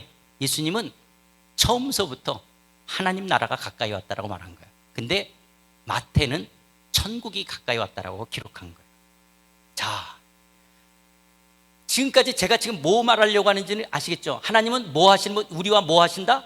소통하신다. 하나님은 우리와 소통. 불교나 도교는 인간하고 소통하지 않아요. 근데 하나님은 우리와 소통하시는 거예요. 그래서 제일 먼저 누구랑 소통하셨어요? 모세와 이스라엘. 그런데 이스라엘이 범죄하자 이제 하나님이 인간의 몸을 입고 예수님이 이 땅에 왕으로 오셔서 우리와 소통하시는 거예요. 그런데 그 예수님이 하나님의 나라, 예수가 왕이 돼서 나라는 정의와 공의로 다스리는 그 나라는 무궁할 것이라는 그 나라. 그런데 예수님이 이제 오셔서 때가 찼고 하나님의 나라가 가까이 왔다라고 선포하시는 거예요. 자, 그렇다면 여기까지 여러분 잘 따라오셨죠? 여러분 어렵지 않죠? 괜찮죠? 예, 괜찮죠? 예, 중국말로 여러분들 헌총밍, 머리가 좋은 거예요. 여러분들이 아주 잘하시는 거예요. 자, 그러면 이제서부터 이제 여러분 이제 이상한 말이 나올 거예요. 여러분 이제 안 들었던 말이 나옵니다. 2단 아니에요. 자, 천당이라는 단어는 신구약 성경에 있다 없다? 예, 없어요. 예, 없어요. 근데 없는데 왜 예수천당 불신지옥이라는 말 쓰죠? 기독교? 천당이라는 단어 한국 성경에 있어요 없어요? 없어요. 없는데 왜 그렇게 쓰고 있을까요? 예? 예, 우리 어렸을 때 얼마나 많이 천당이라는 말 많이 썼어요. 요즘은 없죠. 자, 그렇다면 한 단계 더 수준을 높여서 천국이라는 단어, 여러분 기독교에서 천국이라는 단어를 얼마나 많이 써요? 여러분 천국 없다면 우리 예수 왜 믿어요? 그런데 여러분 이 중요한, 정말 기독교에서 열 손가락에 꽂을 정도로 중요한 단어라고 말한다면 천국이라는 단어는 반드시 열 손가락에 들어갈 거예요. 그런데 그 천국이라는 단어가 성경 66권 중에 마태복음에서만 나온다는 사실 아십니까? 이거 아셨던 분 한번 손 들어봐요. 천국이라는 단어는 마태복음에만 나온다. 나 이거 이미 알고 있었습니다. 한번 손 들어보세요. 저는 너무너무 충격을 받았어요. 제가 모태신앙이라고 그랬잖아요. 제가 어느 날 이거를 아는 순간 와우! 나는 어릴 때부터 귀가 따갑게 들었던 것이 천당 천국이었어요. 근데 천국이라는 단어가 마태복음에만 나와요. 내가 이걸 모르고 신앙생활을 했다는 게 너무너무 와우! 내가 깜짝 놀랐다니까요. 천국이라는 단어가 마태복음에만 나와. 성경 66권 중에 예외 구절 딱 하나, 디모데후서 4장 18절. 그것도 헬라어로 보면 그런 뜻이 아닌 거예요.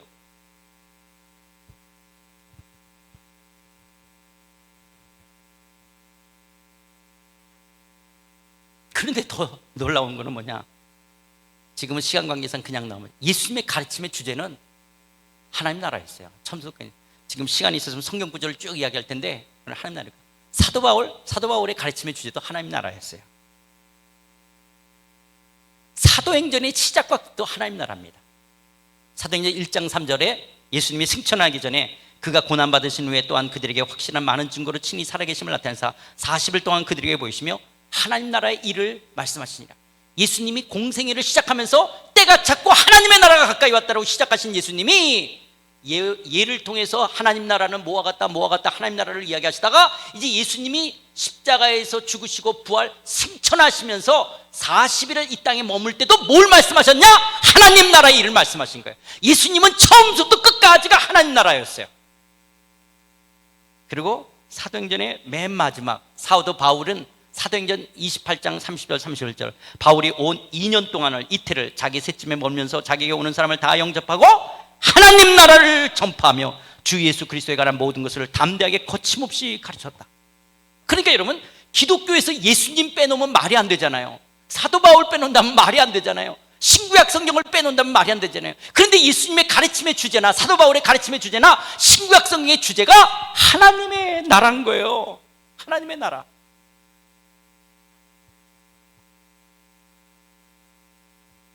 그런데 이 하나님의 나라의 비밀은 모든 사람들에게 다 허락되어 있지 않다는 거예요. 저는 제가 기독교와 신앙생활을 어릴 때부터 천국이 아니라 하나님의 나라로 배웠다면 저는 훨씬 더 성숙한 삶을 살았을 거예요. 아니 다시 말하면 마태복음에만 나오는 천국으로 기독교를 배우지 않고 마가복음, 누가복음, 요한복음, 사도행전, 바울서신에 나오는 하나님의 나라로 기독교를 배웠다면 저는 훨씬 더 성숙한 삶을 살았을 거예요. 아니 제가 감히 이렇게도 말할 수 있어요. 왜 한국교회는 한국 사회로부터 이렇게 욕으로 넘어게 됐느냐? 한국교회가 마태복음에만 나오는 천국으로 기독교를 가르치지 않고 마가복음, 누가복음, 요한복음, 사도행전, 바울서신에 나오는 하나님 나라로 기독교를 가르쳤다면 훨씬 더 한국 기독교는 성숙했을 텐데 너무너무 안타까운 거는 우리는 마태복음에만 나오는 천국으로 기독교를 배운 거예요. 이 말 때문에 장로님이 저를 여기 강사로 부르신 거예요. 아, 이 얘기를 우리 교회 성도들도 듣게 해야 되겠구나. 그래서 장로님 저 초청하신 거죠? 예. 참 안타까운 거죠. 안타까운 거죠. 그럼 이게 누구 잘못이에요? 이제 왜 이렇게 됐냐 조금 이따 이제 이야기를 할 거예요. 예. 왜 이렇게 됐느냐를 이야기를 할 거예요.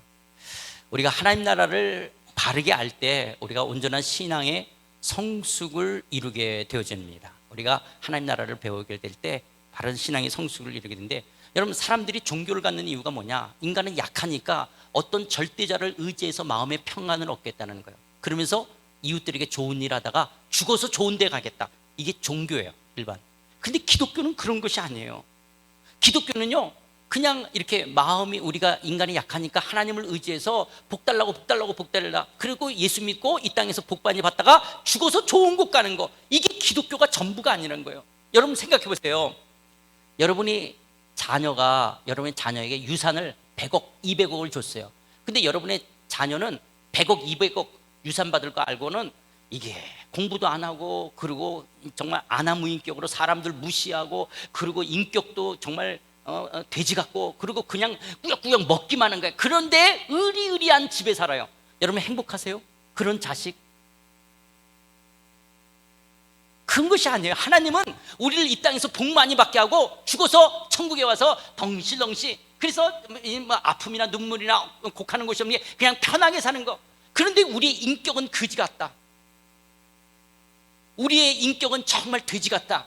예수 믿지 못한 사람보다, 안 믿는 사람보다도 못하다. 그런데 우리는 좋은 데 산다? 그게 무슨 하나님께 기쁨이 되겠어요? 여러분, 우리의 기독교 신앙은 그렇게 유치한 것이 아니라고 하는 거예요. 우리의 신앙의 목표는 그런 데 있는 것이 아닌 거예요. 제가 이제 31년 만에 한국에 들어오니까요, 이 군대에서 말하면 0점이 완전히 틀어져 있는 거예요. 0점이 뭐냐면, 이 총 이렇게 쏘면 총구하고 이렇게 해서 관역에 딱 맞아야 되는데 그게 삐뚤어진 거예요. 그래서 세 발을 주면 쏴가지고 그 관역으로부터 얼마나 벗었나, 그래서 이렇게 클릭을 조정해서 0점을 잡아야 되는 거예요. 한국 교회가 너무 0점이 틀어져 있어요. 그런데 틀어져 있는지조차도 모르는 거예요.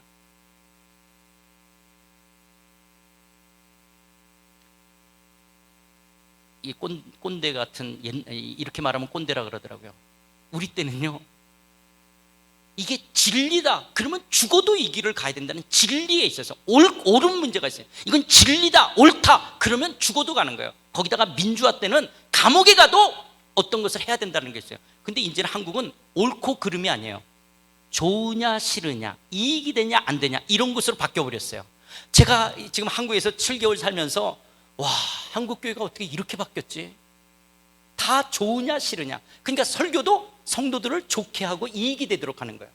옳은 것을 이야기하는 건 적게밖에 안 얘기해요. 그런데 옛날에는 옳으면 가시밭이고 이것이 고난의 길이라고 십자가를 진다도 옳으면 이 길을 가야 된다고 가르쳤댔어요. 옳으면 민주화를 해야 된다고 했댔어요. 그런데 지금은 옳으냐 그르냐의 문제가 별로 없는 거예요. 좋으냐 싫으냐, 이익이 되냐 안 되냐. 어쨌든 그래서 여러분, 우리들이 하나님 나라가 뭔지, 그리고 하나님 나라의 백성으로 우리가 어떻게 살아야 되는지를 바르게 배우고 실천하는 것은 우리 신앙생활, 우리 신앙성 속에 너무너무 중요하다는 거예요. 자, 그렇다면 여러분, 지금 천국이라는 단어는 어디에서만 나왔다고요? 그럼 왜 그랬냐면 이 마태복음 때문에 이렇게 된 거예요. 마태가 천국이라는 단어를 안 썼으면 이 문제가 안 일어났겠죠. 그런데 마태만 천국이라는 말을 쓴 거예요. 그럼 왜 그랬냐라는 거예요. 마태복음은 누가 썼죠? 마태가 썼어요. 그럼 마태가 누구한테 읽히려고 그랬냐? 마태복음의 1차 수신자는 유대인들이에요. 니네가 잡아 죽인 저 예수가 바로 하나님의 아들 메시아였다라는 사실을 유대인들에게 이야기하고 싶었어요. 그래서 예수님의 족보와 예수님의 탄생과 예수님의 사역과 예수님의 죽으심과 부활과 승천을 기록하면서 우리가 그동안 기다렸던 메시아 하나님의 아들이 바로 저 십자가에 죽은 예수가 하나님의 아들이었다는 것을 유대인들에게 이야기하고 싶은 거예요. 그런데 여러분, 유대인들은 문화적으로 종교적으로 해서는 안 되는 게 있었어요. 유대인들은 뭘 지키는 사람들이었죠?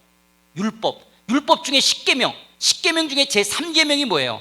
여호와의 이름을 망령되이 불러서는 안 되는 거예요. 그럼 이스라엘 사람들 중에서는 여호와의 이름을 망령되이 부르는 사람이 있을까 없을까? 없는 거예요. 여호와라는.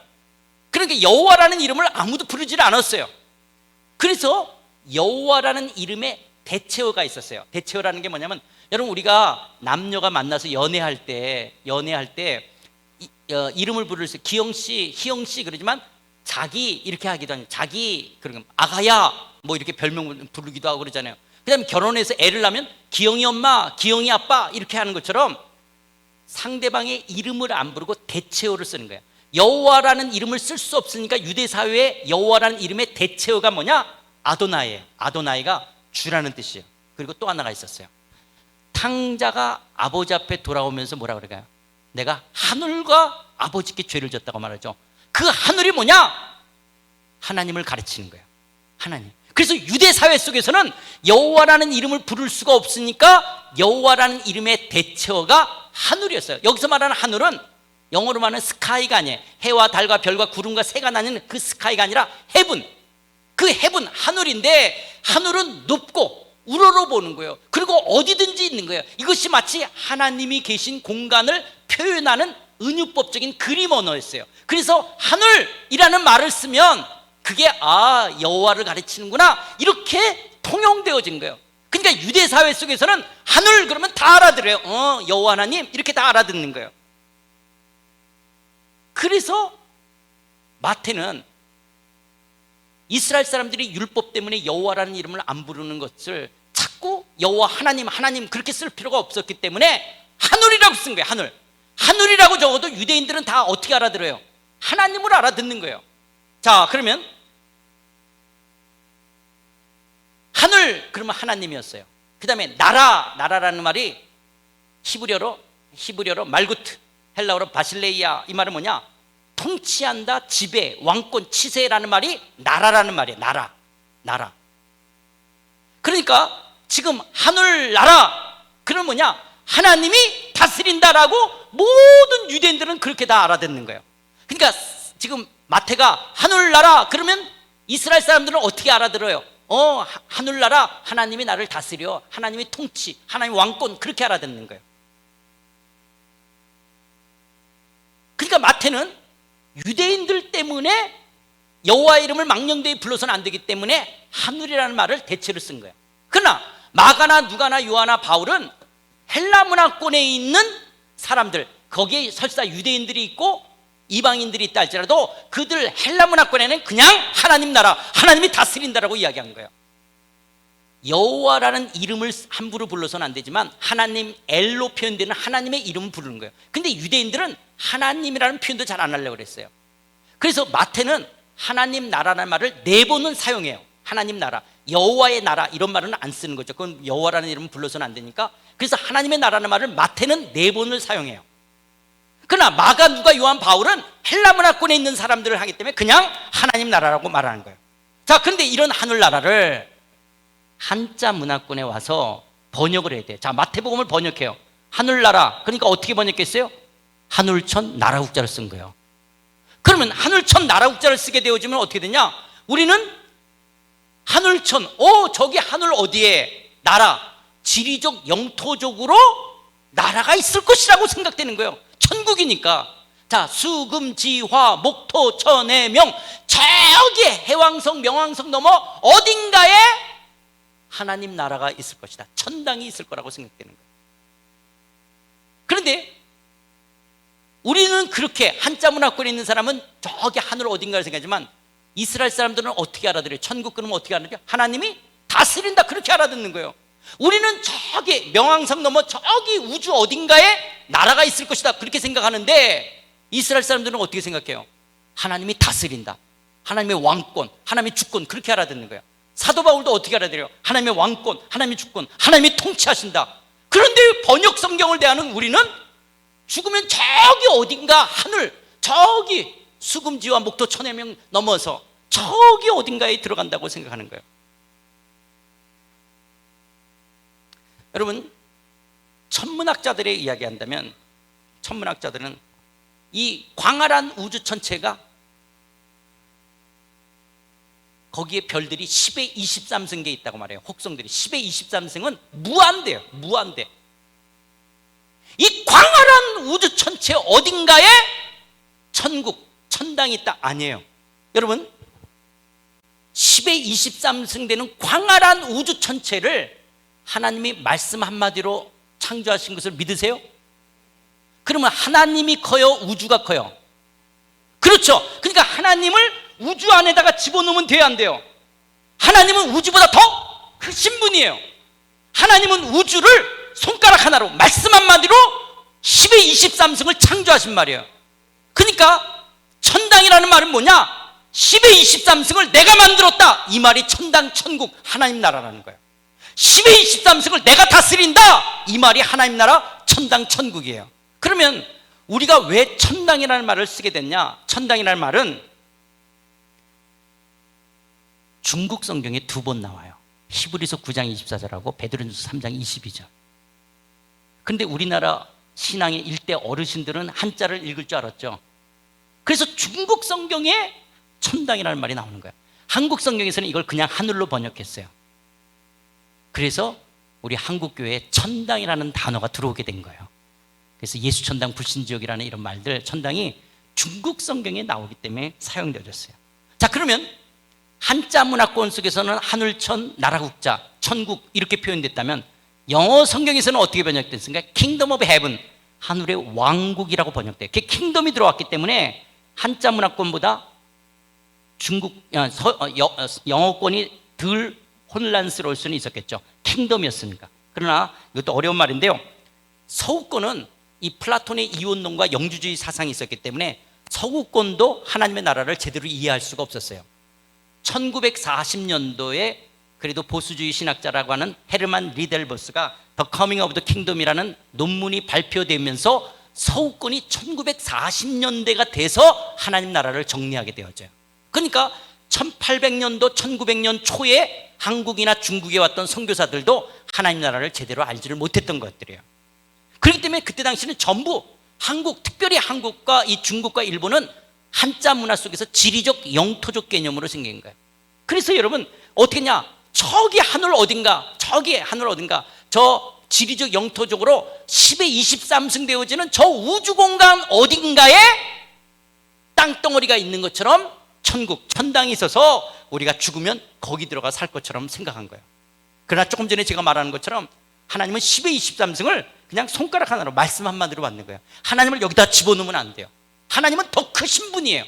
이거를 누구도 알았냐? 솔로몬도 알았어요. 솔로몬도 예루살렘 성전을 하나님께 봉헌하면서 하나님이 참으로 땅에 거하실까? 하늘과 하늘들이 하늘이라도 주를 용납하지 못하겠던, 하물며 내가 건축한 이 성전이냐? 하나님은 솔로몬이 건축한 예루살렘 성전이 거기에 갇혀 있을 뿐이 아니에요. 하나님은 하늘과 하늘들이 하늘이라도 하나님을 다 담을 수가 없어요. 그렇기 때문에 하나님을 우주 공간 어디에다가 한정시키면 안 되는 거예요. 하나님 나라가 뭐예요? 천당이 뭐냐? 하나님이 통치한다는 말이 천당이에요. 천국이에요. 하나님 나라에 똑같은 말이에요. 하나님이 왕이시다, 내가 다스린다, 이 말이 천당, 천국이라는 말이에요. 자, 여기까지 들은 우리 어머님 김기록 권사라고 얘기하는데요, 우리 어머님이 권사님인데 아들 목사가 이단은 아닐 것 같은데 우리 어머님은 지금까지 일생을 천국을, 구름만 이상해도 예수님이 다시 오실까, 천국에 대한 소망이 있는데 계속 듣다 보니까 뭐예요? 우주 어딘 공간에도 아니고 그걸 하나님 만들었다는 말이다.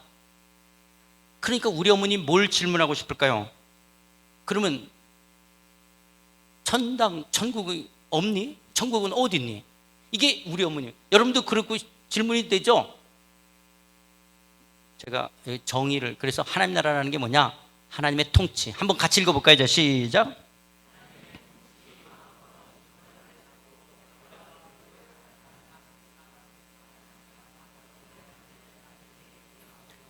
이게 천당, 천국, 하나님 나라라는 말이에요. 이게 똑같은 말이에요. 천당, 천국, 하나님 나라, 똑같은 말. 하나님의 다스림의 영역, 하나님의 백성을 지시하는 용어가 하나님 나라, 천국, 천당이라는 말이에요. 그렇다면 우리 어머님처럼 그럼 천국 어디 있니? 천국 없니? 천국 없으면 예수 왜 믿니? 여러분 천국이 있어요, 없어요? 아니 우리 어머니 말씀에 천국 없으면 예수를 왜 믿어요? 진짜 천국 반드시 있습니다. 반드시 있어요. 그런데 어디 있을까요? 몰라요. 장소로는 모르는 거예요. 10의 23승을 하나님이 손가락 하나로 만드신 그분 어디 있는지를 모르는 거예요. 요한복음 14장에 예수님이 처소를 예배하러 가는데요, 그러면 예수님이 처소를 예배하러 가는 그 처소가 어디 있냐라는 거예요. 그런데 요한복음 14장에 보혜사 성령을 이야기하기 시작해요.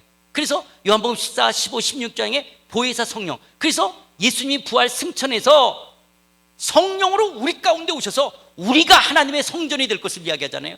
너희가 하나님의 성전인 것과 하나님의 성령이 너희 안에 거하시는 것을 알지 못하냐라고 말씀하시는 것처럼 우리가 하나님의 성전이 되어지는 거예요. 그러면 예수님 말씀 그 처소가 어디 있냐라는 거예요. 천당, 천국, 우리가 죽어서 가는 거기가 어디 있냐는 거예요. 반드시 천국은 있어요. 그러나 어디 있는지를 성경은 지리적, 영토적 개념으로 우리에게 말씀하고 있지는 않다는 거예요. 여러분, 지옥은 어디 있어요? 지옥이 있을까요, 없을까요? 있어요. 근데 어디 있죠? 몰라요. 지리적, 영토적으로 알 수가 없는 거예요.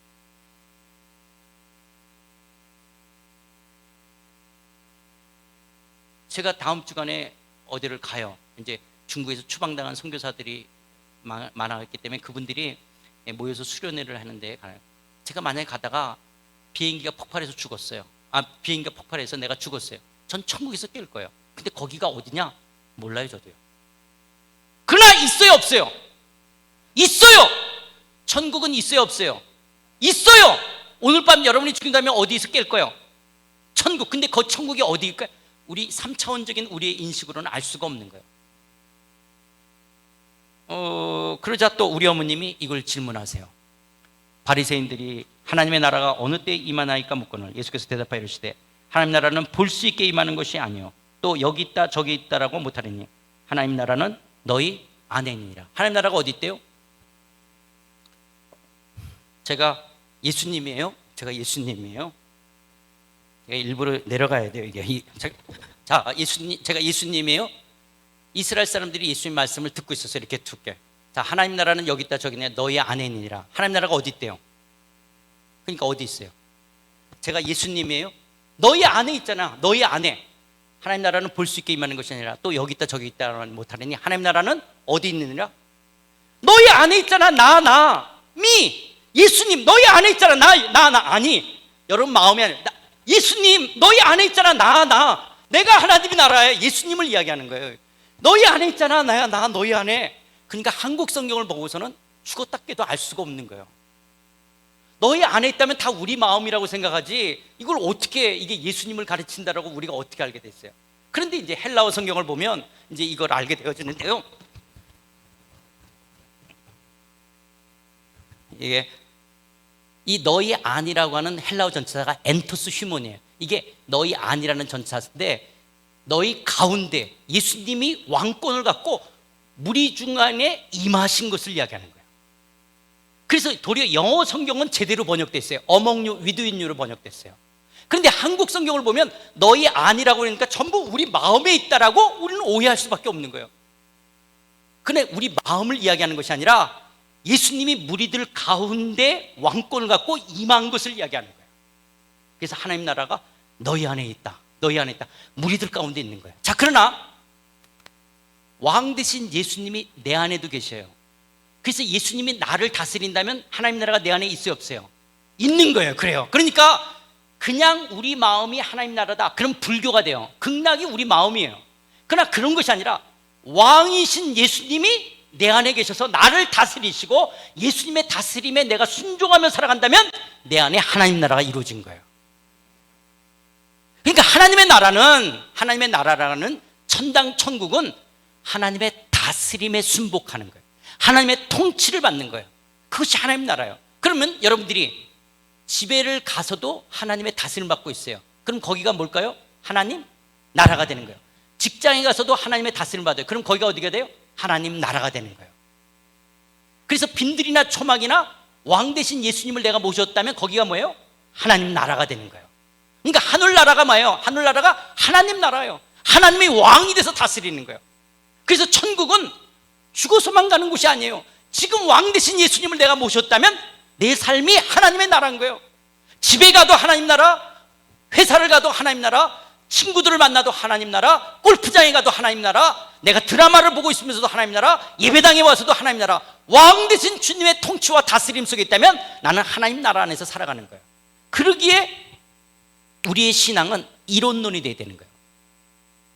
하나님의 통치를 예배당 안에서만 받는 것이 아니라 교회에서도, 가정에서도, 일터에서도, 주일날만이 아닌 월요일부터 토요일날 11조만 아니라 10분의 9 우리의 전 삶이 하나님의 다스림 속에 있는 거예요. 그런데 우리는 하나님 나라를 그렇게 배우지를 못한 거예요. 하나님 나라를 그렇게 배우지 못했기 때문에 우리는 어떻게 됐냐? 하나님 나라는, 천국은 죽어서만 가는 곳으로 우리가 오해한 거예요. 하나님 나라는 죽어서만 가는 곳이 아니라고 하는 거예요. 이 땅에서도 우리는 하나님의 통치, 하나님의 나라의 삶을 사는 거예요. 이 땅에서 천국 천당의 삶을 살아가는 거예요. 그래서 이 땅에서 하나님의 나라, 통치를 다스림을 받는 거예요. 여러분, 우리 어머님은 일제시대와 6.25를 겪으면서 새마을운동과 더불어 이 땅에서 먹고 사는 게 너무 힘들었고 육체적으로 여러 가지 어렵기 때문에 우리 옛날에 어르신들은 천국이 너무, 천당이 너무 그리웠어요. 그래서 눈물이나 사망이나 아픔이 없는 그곳을 그리워했어요. 근데 요즘 젊은 사람들은 천당에 대한 소망이 있어요, 없어요? 요즘 젊은 사람은 천당에 대한 소망이 없는 거예요. 우리 부모님 같지가 않아요. 왜냐? 다 먹고 살만하는 거니까. 그때 우리 부모님들이 보릿고개에 있던 그런 시절이 아닌 거예요. 그래서 요즘 젊은이들은 천국에 대한 소망이 별로 없어요. 천국 그러면 무슨 소설책이나 동화에 나오는 이야기처럼 하는 거예요. 그렇기 때문에 오늘날 젊은이들에게 뭘 가르쳐야 되냐? 현재적 천국을 이야기해야 되는 거예요. 현재적 하나님의 통치, 왕권. 그래야지만이 그 하나님의 다스림의 왕권을 누려감이 미래적 하나님 나라에 대한 소망을 가질 수 있게끔 되어지는 거예요. 그래서 이건 얼마나 중요한 건지 몰라요. 천당 천국은 전설의 고향이나 나오는 그런 얘기가 아닌 거예요. 지금도 하나님이 시퍼렇게 오늘 우리 가운데 다스리시며 당신의 나라를 이루어 가시는 거예요. 그래서 내 삶의 모든 영역이 하나님의 통치가 드러나야 되는 거예요. 동시에 모든 영역 속에서 나타나는 그 총체적 구원을 이루어가는 삶, 이것이 하나님 나라인 거예요. 그래서 하나님 나라는 죽어서만 가는 것이 아니라고 하는 거예요. 이미 지금서부터 우리는 하나님 나라의 삶을, 천당의 삶을 여기서부터 살아가는 거예요. 여기가 어디예요? 교회와 가정과 일터와 24시간 365일 월요일부터 토요일 전 삶의 영역 속에서 누려가는 것들이에요. 그래서 예수님이 이렇게 말씀하십니다. 내가 하나님의 성령을 힘입어 귀신을 쫓아내는 것이면 하나님 나라가 이미 너에게 임하였다라고 말하는 거예요. 그래서 하나님 나라 천국 천당은 죽어서만 가는 것이 아니라 지금 이 땅에서부터 누려가야 되는 거예요. 그 하나님의 다스림 속에 살아가는 것이 우리의 신앙생활인 거예요. 또 우리가 천당이 아니라 천국이 아닌 하나님 나라는 건 잘못된 성속의 개념에서 벗어나야 되는 거예요. 여러분, 우리가 거룩하다는 건 구별됐다는 거예요. 그럼 뭘로 구별되냐? 하나님의 통치가 있어서 순종하면 거룩한 거예요. 하나님의 다스림에 불순종하면 그게 세속적인 거예요. 그런데 이 성속의 개념을 장소나 직업으로 성속을 이야기하게 되어지면 문제가 생겨요. 여러분, 우리는 목사, 장로, 권사, 집사 이런 이걸 성직이라고 그래요. 성직. 예배당에서 우리는 이거는 거룩한 곳, 성전이라고 말해요. 그런데 여러분, 목사, 장로, 권사가 이 거룩한 성직을 갖고 거룩한 장소인 예배당에서 얼마든지 세속적이 될 수 있어요. 장로님 이해가 되세요? 장로라는 장로는 성직이죠. 근데 예배당에서 얼마든지 세속적으로 장로짓을 할 수 있어요. 목사도 마찬가지예요. 그러니까 직업과 장소가 거룩한 게 아니에요. 내가 설사 도료 시장 한복판에서 시금치를 놓고 나무를 놓고 아니면 갈치 몇 마리를 놓고 판다 할지라도 하나님의 다스림, 통치를 받으며 하나님의 다스림 안에서 그 일을 이룬다면 그것이 거룩한 직업이고 그것이 하나님의 다스림이 있는 것이에요. 여러분, 모세가 미디안 광야에서 양을 치고 있어요. 미디안 광야는 모세의 일터의 현장이에요.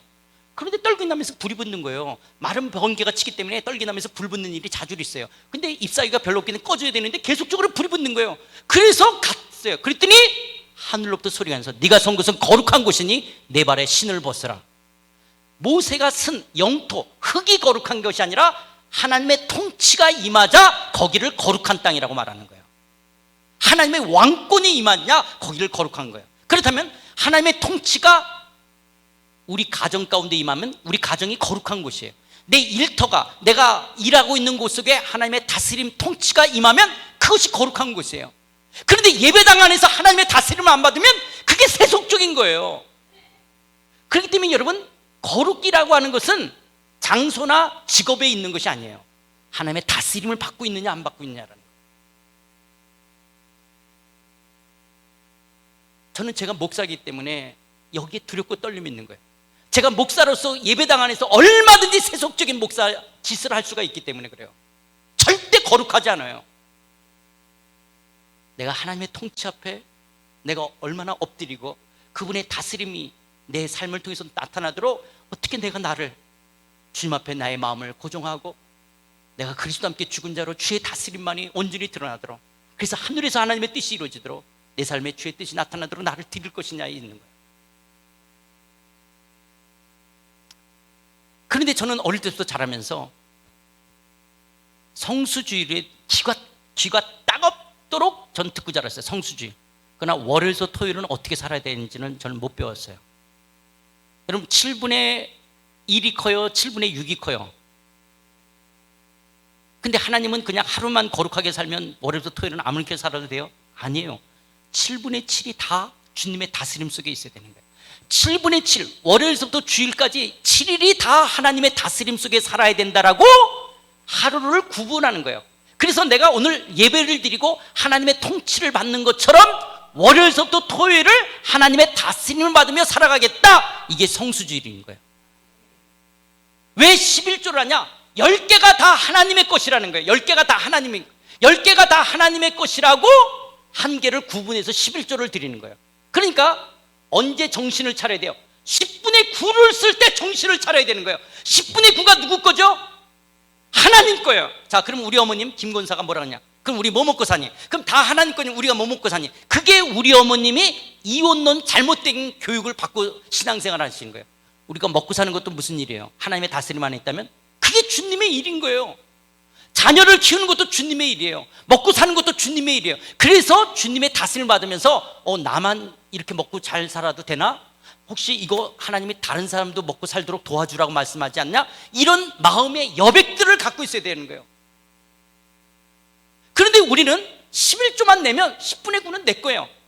도리어 우리는 잉여자산이 뭐냐? 내가 먹고 살고도 엔겔지수가 낮고 잉여자산이 있어요. 그럴 때 우리는 두렵고 떨림이 있어요. 왜? 먹고 살고 애를 키우고도 하나님은 왜 돈을 더 줬냐라는 거예요. 여기에 하나님의 다스림을 받을 수 있어야 되는 거예요. 근데 우리는 이런 교육을 못 받고 자란 거예요. 우리는 성수주의, 그리고 11조만 교육을 받았기 때문에 예배당은 커졌고 사람들은 많이 모였어요. 그러나 우리는 7분의 6, 10분의 9에서 요구도 먹는 기독교가 된 거예요.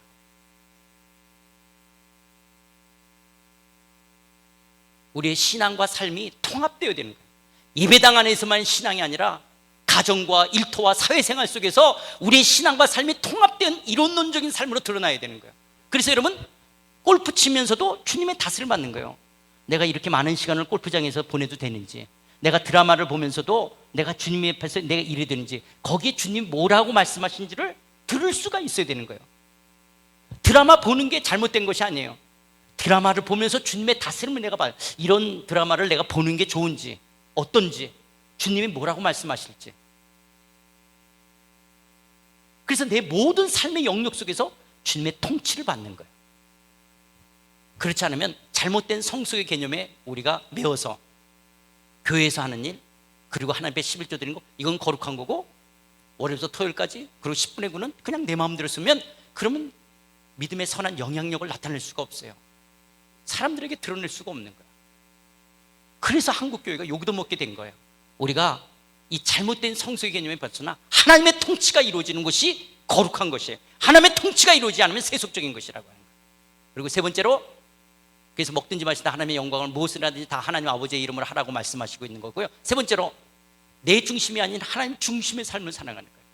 여러분, 내가 죽어서 예수 믿고 내가 좋은, 그래서 이기적인 나 중심이 아니라 그분 하나님의 주권, 하나님의 왕권이 들어가는 거예요. 그분 중심의 신앙 삶을 사는 거예요. 우리는 알라딘 램프의 운명이나 팔자나 제수께 어떤 나를 복주는 그런 기독교에 매여 있는 것이 아니에요.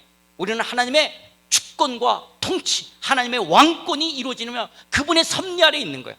그래서 여러분, 이런 하나님의 주권과 통치와 섭리 아래 있다면 이 세상의 만몬의 가치관으로부터 벗어날 수가 있어요.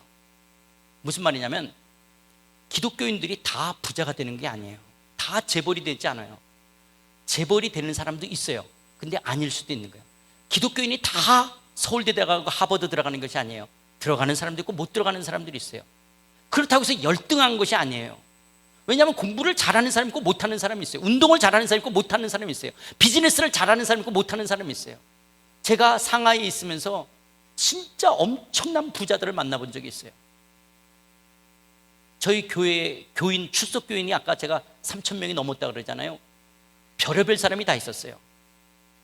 그런데 어떤 회장님, 예수 안 믿는 사람 만나면 회장님은 어떻게 이렇게 돈을 많았어요? 그러면 재수가 좋았다, 운이 좋다고 하면 그게 정직한 말이에요.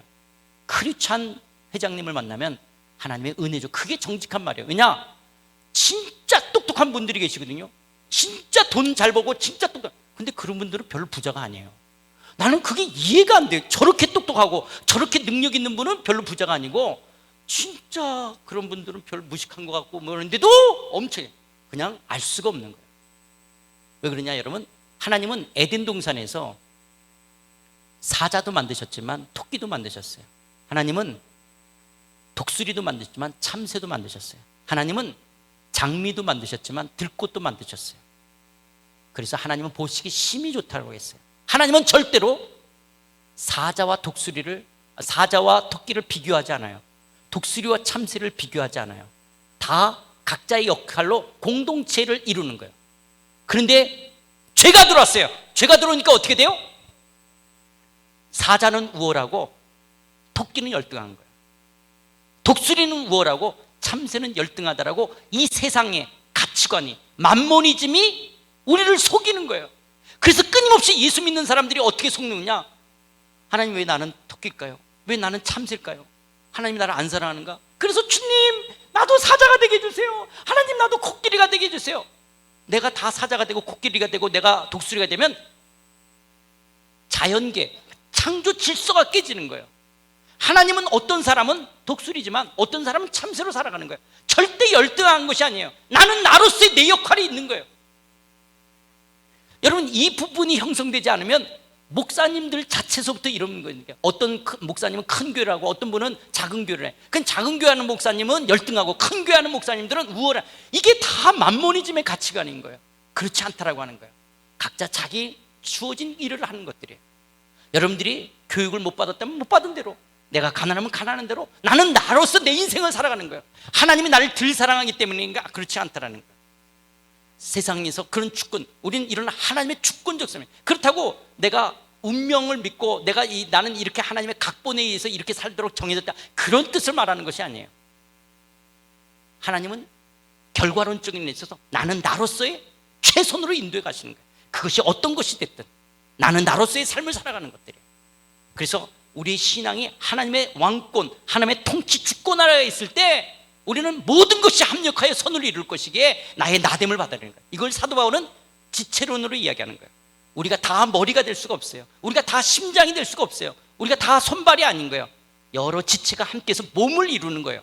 그래서 자기 역할을 하면 돼요. 하나님 골이 되게 해주십시오. 머리가 되게 해주세요. 심장이 되게 해주세요. 그래서 다 심장이 된다. 그러면 사람이 아니죠. 기형아가 되는 거죠. 심장은 심장 역할을 해야 되고 발은 발 역할을 해야 되는 거예요. 누군가는 그 역할을 하는 것에서 우리는 몸이라고 하는 것을 이루어가는 것들이에요. 이것이 하나님 나라의 지체, 하나님 나라의 질서인 거예요. 그런데 세상은 1등이 돼야 되는 거예요. 사자가 되고 독수리가 되라고 말하는 거예요. 아니에요. 기독교인들 가운데 독수리 그리고 사자도 있어요. 그러나 다는 아니라고 하는 거예요. 여러분들이 들꽃으로 인생을 살 수도 있어요. 그러나 들꽃으로서의 아름다움이 있는 거예요. 하나님은 여러분을 귀히 여기는 거예요. 5달란트, 10달란트 주님이 똑같이 대하는 거예요. 2배 차이 나지만 주님은 똑같이 되는 거예요. 나는 내 인생을 살아가는 거예요. 그래서 이런 하나님의 주권적 섭리를 믿는다라는 거예요. 또 하나님의 나라를 믿을 때, 천국이 아닌 하나님 나라를 받을 때 또 어떤 것이냐 할 때 우리의 삶의 모든 영역 속에서 하나님의 통치, 하나님의 왕권을 이뤄가는 거예요. 세상 나라가 아닌 하나님 나라 속에서 하나님의 체데카와 샬롬, 공의와 정의를 이뤄가면서 정치, 경제, 문화, 예술, 교육, 과학, 언론, 미디어, 스포츠, 자연환경들 속에서 하나님의 하나님 되심이, 하나님의 왕 되심을 여러분의 일터, 직업을 통해서 드러내는 거예요. 여러분의 직업이 먹고 사는 생계수단이나 입신양면, 성공하고 출세하기 위해서 우리는 노동하는 것이 아니에요. 우리의 노동은, 우리의 일을 그 자체가 하나님의 통치 안에 거룩한 거예요. 그래서 그 여러분의 경제, 비즈니스 활동을 통해서 하나님을 내 비즈니스 속에서 드러내는 거예요. 그런데 이런 개념이 없으면 그냥 개처럼 벌어서 정승처럼 쓰는 것처럼 장로고 안수집사인데 그냥 불법 체류하자, 비자 없다라고 그들의 노동력을 착취하고 그러면서 제대로 월급도 안 주고 산업재해가 생겼어도 제대로 치료해 주지 않는 그런 이슬람권에서 온 그런 외국 근로자들이 한국 기독교에 대해서 정말 아주 몸소리져도록 싫어하는 거예요. 왜냐? 자기 사장이 교회 장로고 목사였어요. 교회 장로고 안수집사였어요. 그래서 한 달에 한 번씩 목사님 모셔다가 예배 드려요. 다 집합, 다 집합. 그리고 목사님 간 다음에 욕하고 이중장부하고 막 이러는 거예요. 이런 것으로 인해서 그 사람들은 기독교에 대해서 아주 치를 떠는 거예요.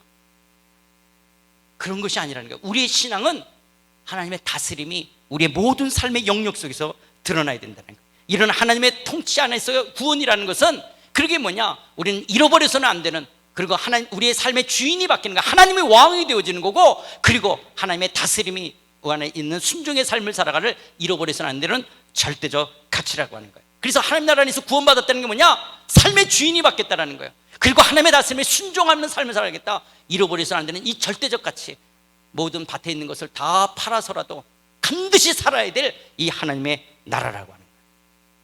이런 하나님의 나라 속에서 여러분들이 이제 교사로서의 삶을 살아야 하는데, 지금 9시예요. 교사는요, 요 한 가지만 이야기할게요. 아까 보면 제가 2, 3분 안에 끝낼게요. 사도 바울이 그리스도의 남은 고난에 동참하여 교회의 일꾼이 됐다는 거예요. 그리스도의 남은 고난이 뭘까요? 그리스도의 남은 고난이라는 것은, 예수님은 부활 승천하셨어요. 그런데 우리는 아직 이 땅에 발을 딛고 있죠. 그러니까 교회의 머리이신 예수님은 승리하고 존귀케 됐어요. 그런데 우리는 아직 이 땅에 있어야 돼요. 언제까지? 예수님 재림하실 때까지. 이게 그리스도의 남은 고난인 거예요. 교회의 머리이신 예수님은 승리하셨지만 교회의 몸인 성도들은 아직 이 땅에 있는 거예요. 그래서 이미와 아직, already not yet, 현재적 하나님 나라에 있지만 아직 미래적 하나님 나라는 오지 않았어요. 그러면서 이 땅에서 살아가는 성도들의 삶이 고난이에요. 왜 고난이냐? 우리는 하나님 나라의 백성이에요. 그런데 세상 나라와 충돌하는 거예요. 우리가 하나님의 통치를 받고 살아가는 것이 세상 사람들은 싫어하는 거예요. 세상 사람들의 가치를 거슬러 올라가는 거예요. 그들이 좋아하는 걸 나도 좋아하고, 그들이 싫어하는 걸 나도 싫어하는 삶이 아니라, 우리는 하나님의 통치 안에 속에서 세상이 싫어하지만 우리는 좋아할 수 있고, 세상은 좋아하는 걸 우리가 싫어하는 거예요. 그러다 보면 고난이 있고 부닥침이 있는 거예요. 이것이 그리스도의 남은 고난을 이 땅에서 겪는 거예요. 그리고 사단은 우는 사자처럼 우리를 삼키려고 하는 거예요. 이 포스트 모더니즘과 프라그마티즘이라는 실용주의 속에서 끊임없이 이 만몬과 더불어 우리의 신앙을 흔들어 놓는 거예요. 이것이 고난받고 있는 성도들이에요. 그래서 주일학교 교사로서 뭐를 해야 되냐? 이미와 아직을 살아가는 영혼들, 우리 다음 세대를 말씀으로 가르쳐야 되는 거예요. 왜냐? 그들이 진리 가운데 살지 않으면 세상으로 살아갈 수밖에 없는 거예요. 우리는 하나님의 나라 백성이기 때문에 이 땅에 두 발을 딛고 살지만 우리는 하늘에 속한 자로 살아가는 거예요. 비록 우리가 육신을 입고 살지만 우리는 육으로 사는 것이 아니라 하나님의 영으로 살아가야 될 자들이에요. 그래서 이 땅에 고난이 있다 할지라도, 그것이 고난의 길, 십자가의 길이라 할지라도 반드시 예수님은 재림하실 것이고, 반드시 미래적 하나님 나라는 완성될 것이기에 그리스도의 남은 고난에 참여하여 교회 일꾼으로, 교사로서 영혼들을, 각 사람을 가르쳐서 각 사람을 그리스도 안에서 온전한 자가 되도록 내 속에서 역사하시는 성령을 따라 힘을 다하여 수고하는 삶, 이것이 교회 일꾼의 삶이에요. 여기에 여러분들이 헌신해서 이번 여름에 우리의 다음 세대 어린 영혼들을 신앙으로, 진리로 세우는 거예요. 그들이 말씀으로 하나님의 통치, 하나님의 나라, 이 하나님의 나라를 가르치시고 하나님의 다스림을 받아가시는 여러분 되시기를 주의 이름으로 축원드립니다.